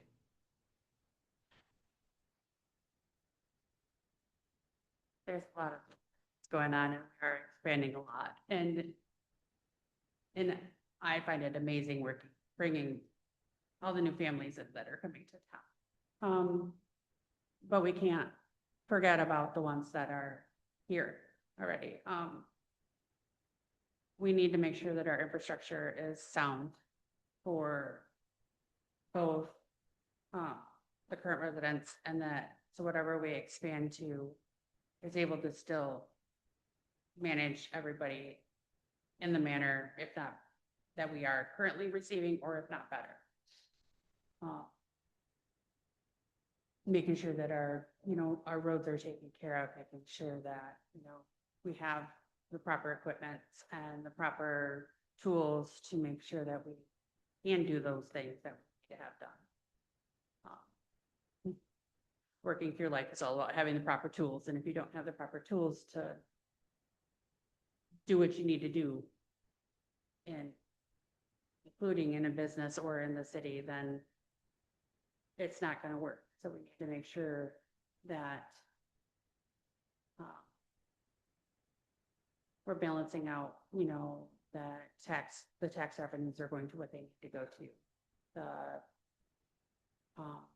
And that we're held accountable for the decisions we made and the decisions that we choose to use the revenue towards, and that we're really open about why we're making these decisions. If we're, you know, and if we have to expand and bring in more areas to, like especially in the 425 zone, if we have more businesses coming into that, we want to make sure that we have proper research and adequate ability to do what we need to do. So without causing harm to the people that are currently. Great. Okay, Jill, what area of the city government do you feel could be improved? There can always be improvement everywhere you go. Whenever there's, we're never above improvement. We're never above learning and growing. If you're not learning what you're learning in anything you're doing, you're not growing as a person, and you're not growing as a group, and you're not growing as a team. So there's always room for improvement, no matter where you are, no matter what we are in or what we're doing. So I don't see there's there's any place that can be. There's always something that we can improve on. You bet. Thank you. Okay, The city is struggling to fill various boards, commissions, and seats. How will you encourage citizens to become involved? My biggest thing is that if you want to see change or you don't feel like your voice is being heard, you need to get involved. If you don't get involved, then you can't produce the change that needs to be done, or you can't produce, what you feel needs to be there. I know a lot of people will complain about what's going on, which, there's a lot of voices out there that, have issues with one way or another. But there's so many positive things that being a part of the board can do. And learning, I've only been on the planning commission for a few months, but I have learned so much and learned about so much back end of stuff that goes on with the city that it's pretty amazing. And getting involved in your community is just, it's a heartfelt thing my heart's with my community, and that's where I feel I need to be able to be and help bring others into that. And I think just being able to share our love and our joy of the city and what we do and the passion that can bring other people into feeling that passion, and so they can feel towards how they want. What can we do to get that passion? How can we help?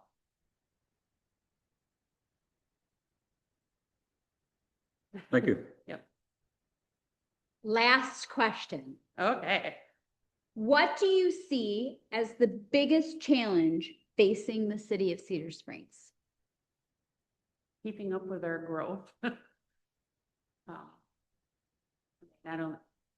Not only that, but our governments and our boards is not being filled quickly enough. Is a big thing too. But our growth is going a lot faster than I don't think anybody anticipated it going this fast. So we need to be able to keep up with our infrastructure, our water, our sewer, this is huge. This building is huge that we now have the room for, big space for people to come in and actually be at the council meetings, be at our different meetings, and not be on top of each other with available seats. But yeah, to be able to focus on making sure basic needs are met for people.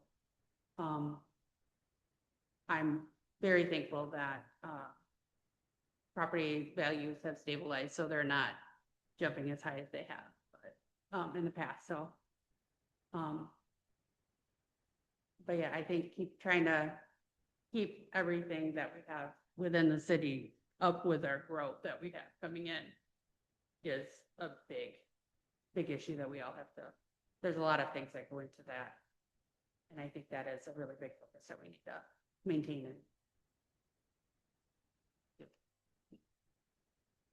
Thank you. Thank you.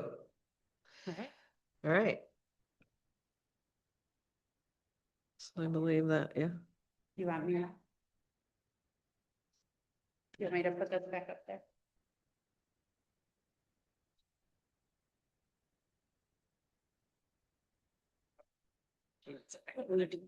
I know, don't we talk? We can, or we can just nominate if you know who you want. Okay. I think that we should.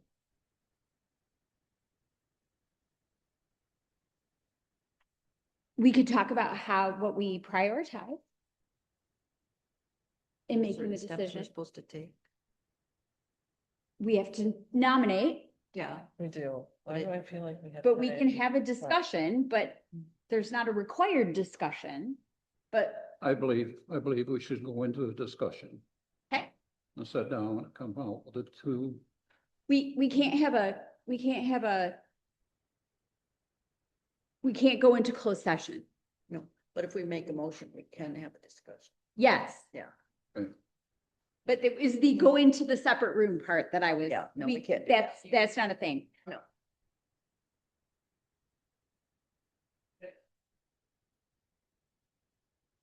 Okay, So so is each one of them, And we can have a discussion without a motion. what's on the other side? so basically it's asking how we want to.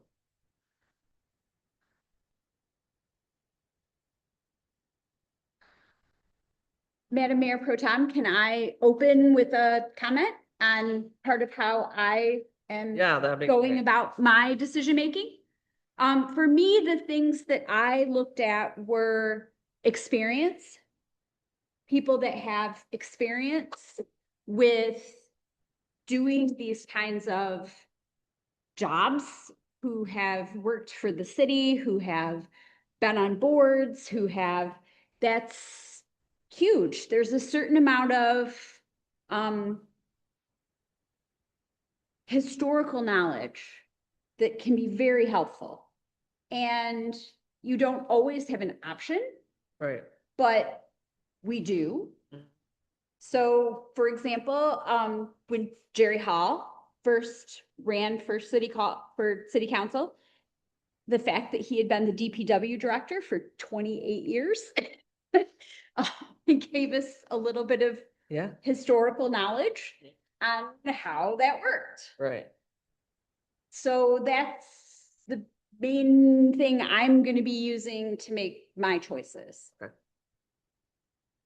I, do you have any discussion? Yeah, you want to make a, Yeah, I agree with Pam on a lot of that. Experience is necessary. And, I guess when I first ran for council, I didn't have a lot of experience, except for the year before I ran. I went to every city council meeting and every planning commission meeting, which enlightened me about how the city government worked and didn't work. And so I think that experience was so important. But yet when I got on those boards, there were still things to learn. But I really do feel having your feet in the water, learning how to swim a little bit was very helpful for me. And I just think that experience and historical knowledge is very important. Jerry? I would agree. First, I'd like to say, what a strong group. Thank you. What a strong group. And it's a shame that I'm thinking about leaving just so one more of you can get on, but. Nope. Nope. There are values and pluses for each one of you who have spoken. Mine comes back to past or current involvement and trying to determine what and how things are going right now. For those that do not get it, I would strongly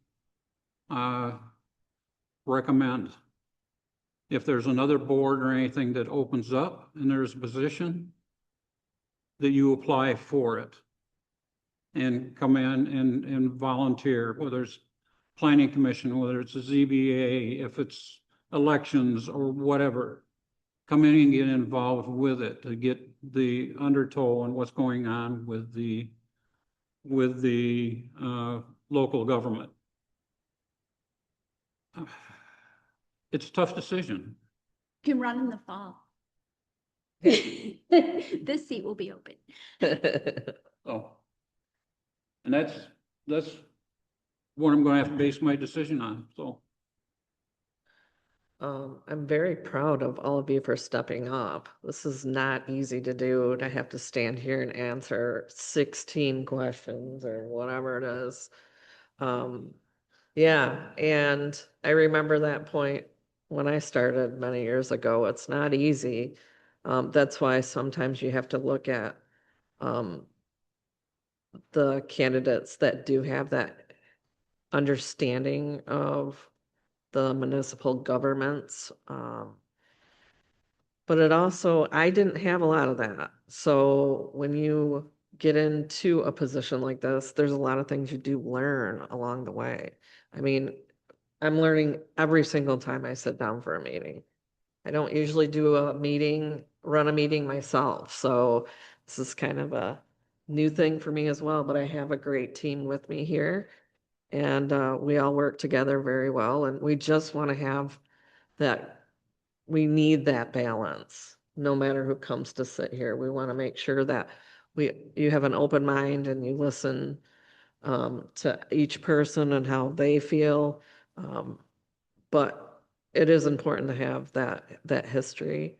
I think at some point, we're gonna lose some of the fantastic people we have sitting here right now that have that history, so, but we also know that there's people that don't have that, they've moved here and they just want to be part of the city and watch it grow and make those decisions, so it's gonna be a hard decision either way, but I really truly appreciate everyone stepping up. So I guess we'll just make a motion. I'd like- Should we make them separately? Okay, Yep. I would like to make a motion to appoint Martin Frazier to Braden Marvel's vacant city council seat, the seat that will be from 2023 to 2027, effective May 8th, 2026. I will support that motion.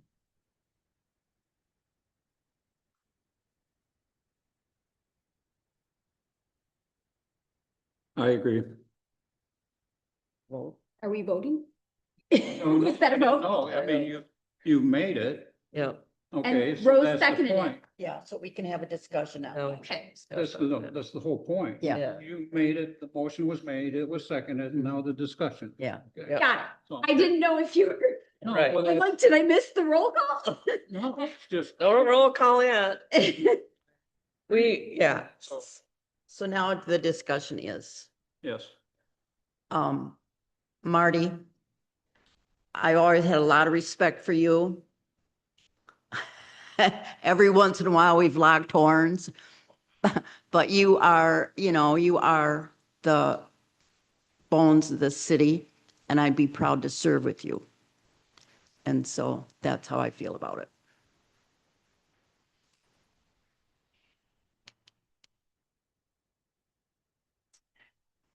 Oh, you can't say anything. We're just having a discussion. It's recognizing. Right, and- right.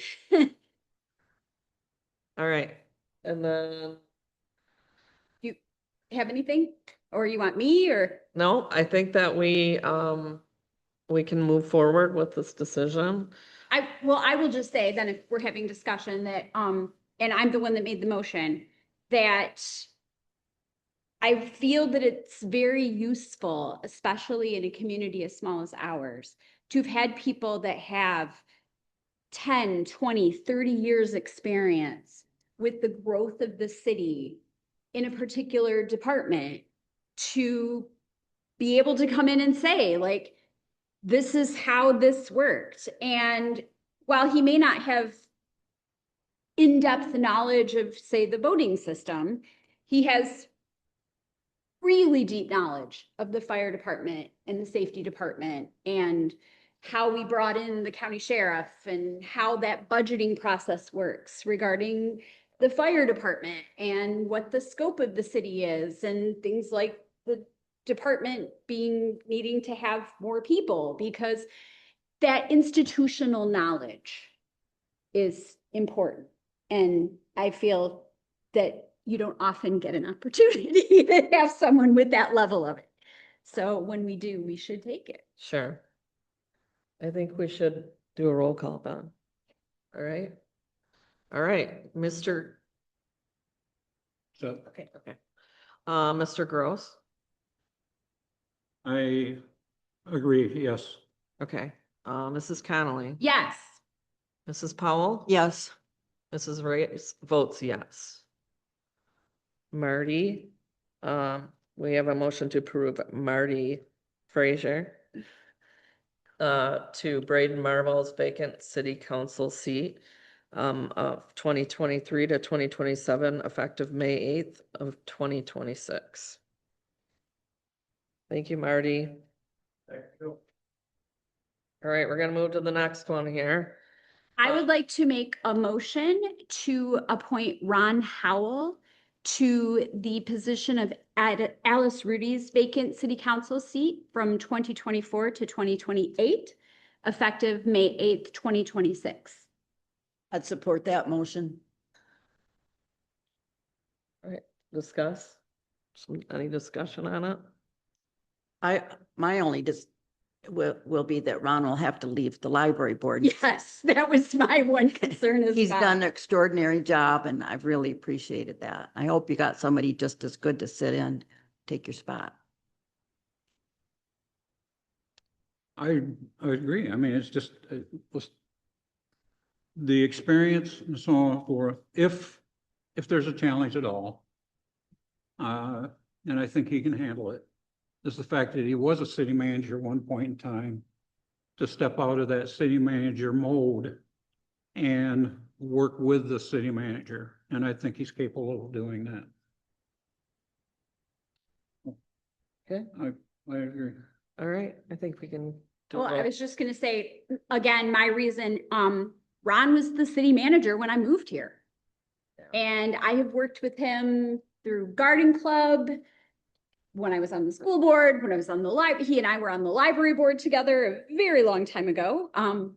And again, it's that historical knowledge and the fact that he, after retiring, continued to live in the community. Because we've had a lot of city managers that move on to another city community, and Ron's still here.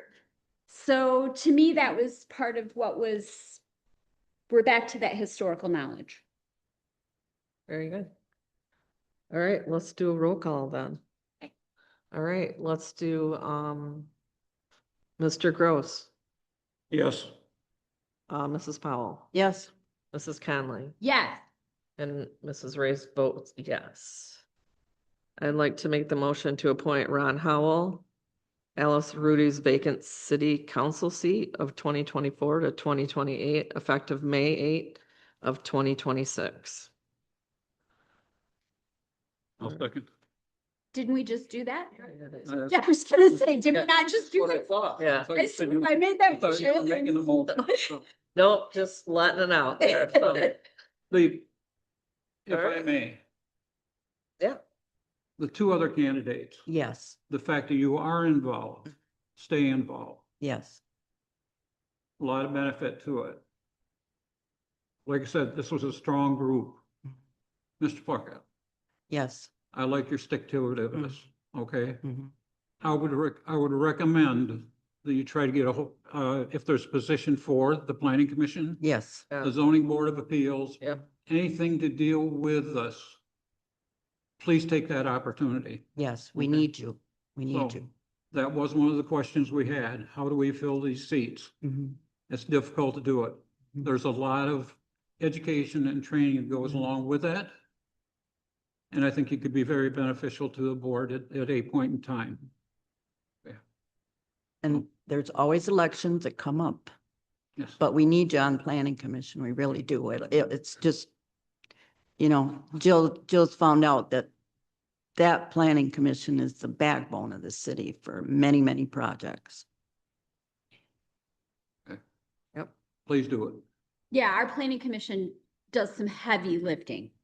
I mean, and they have for quite a while.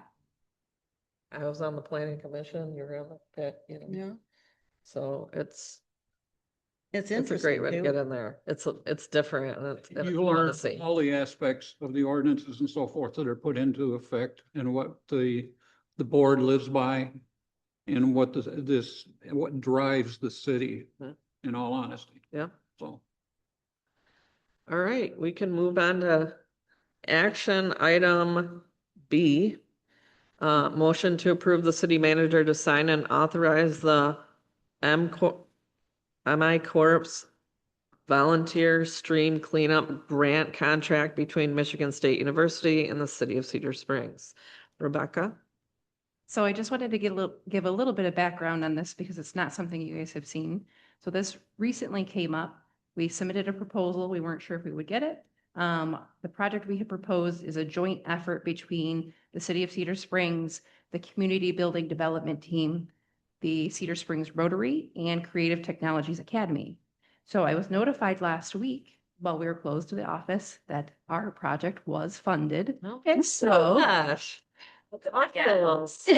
We love So grants. the project entails the Cedar Creek cleanup. It's 1.5 miles on Cedar Creek. So the heart of Cedar Springs, that area, that 1.5 miles there, the 50 feet of Rivers Bank as well. So the grant is for $4,000 and it would be up to the board to decide if we can move forward on this. I know that we collectively are all working very hard to make sure that this event happens.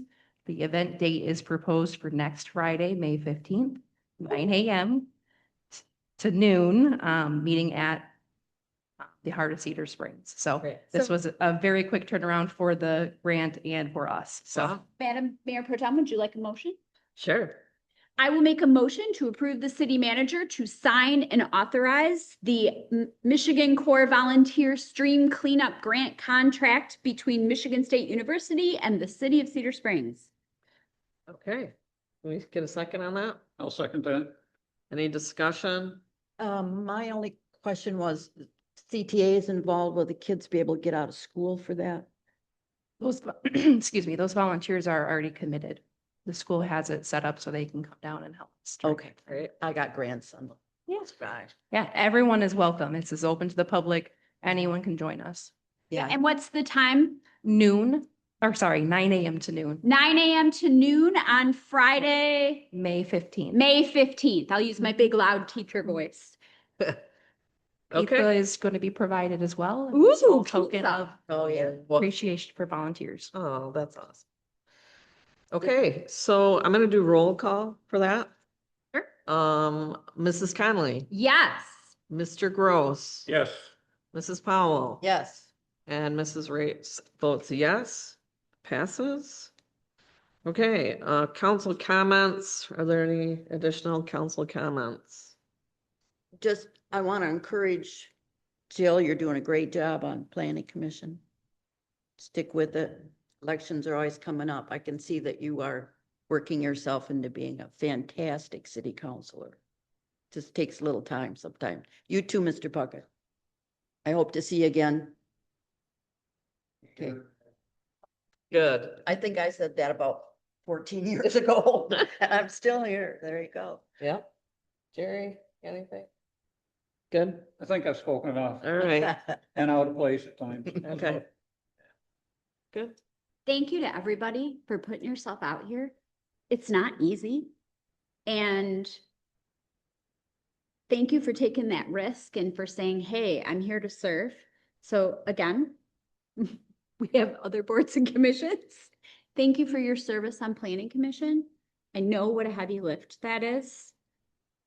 And thank you to all the people who came out here to watch and listen and showed up on a Thursday night to make sure that government continues to work.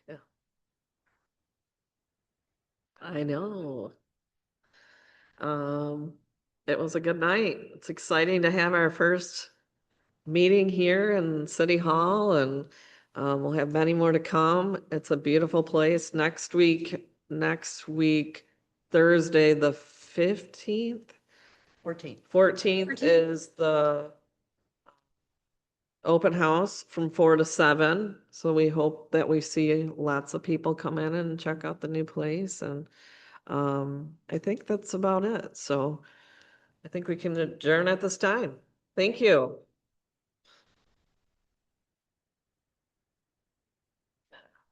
We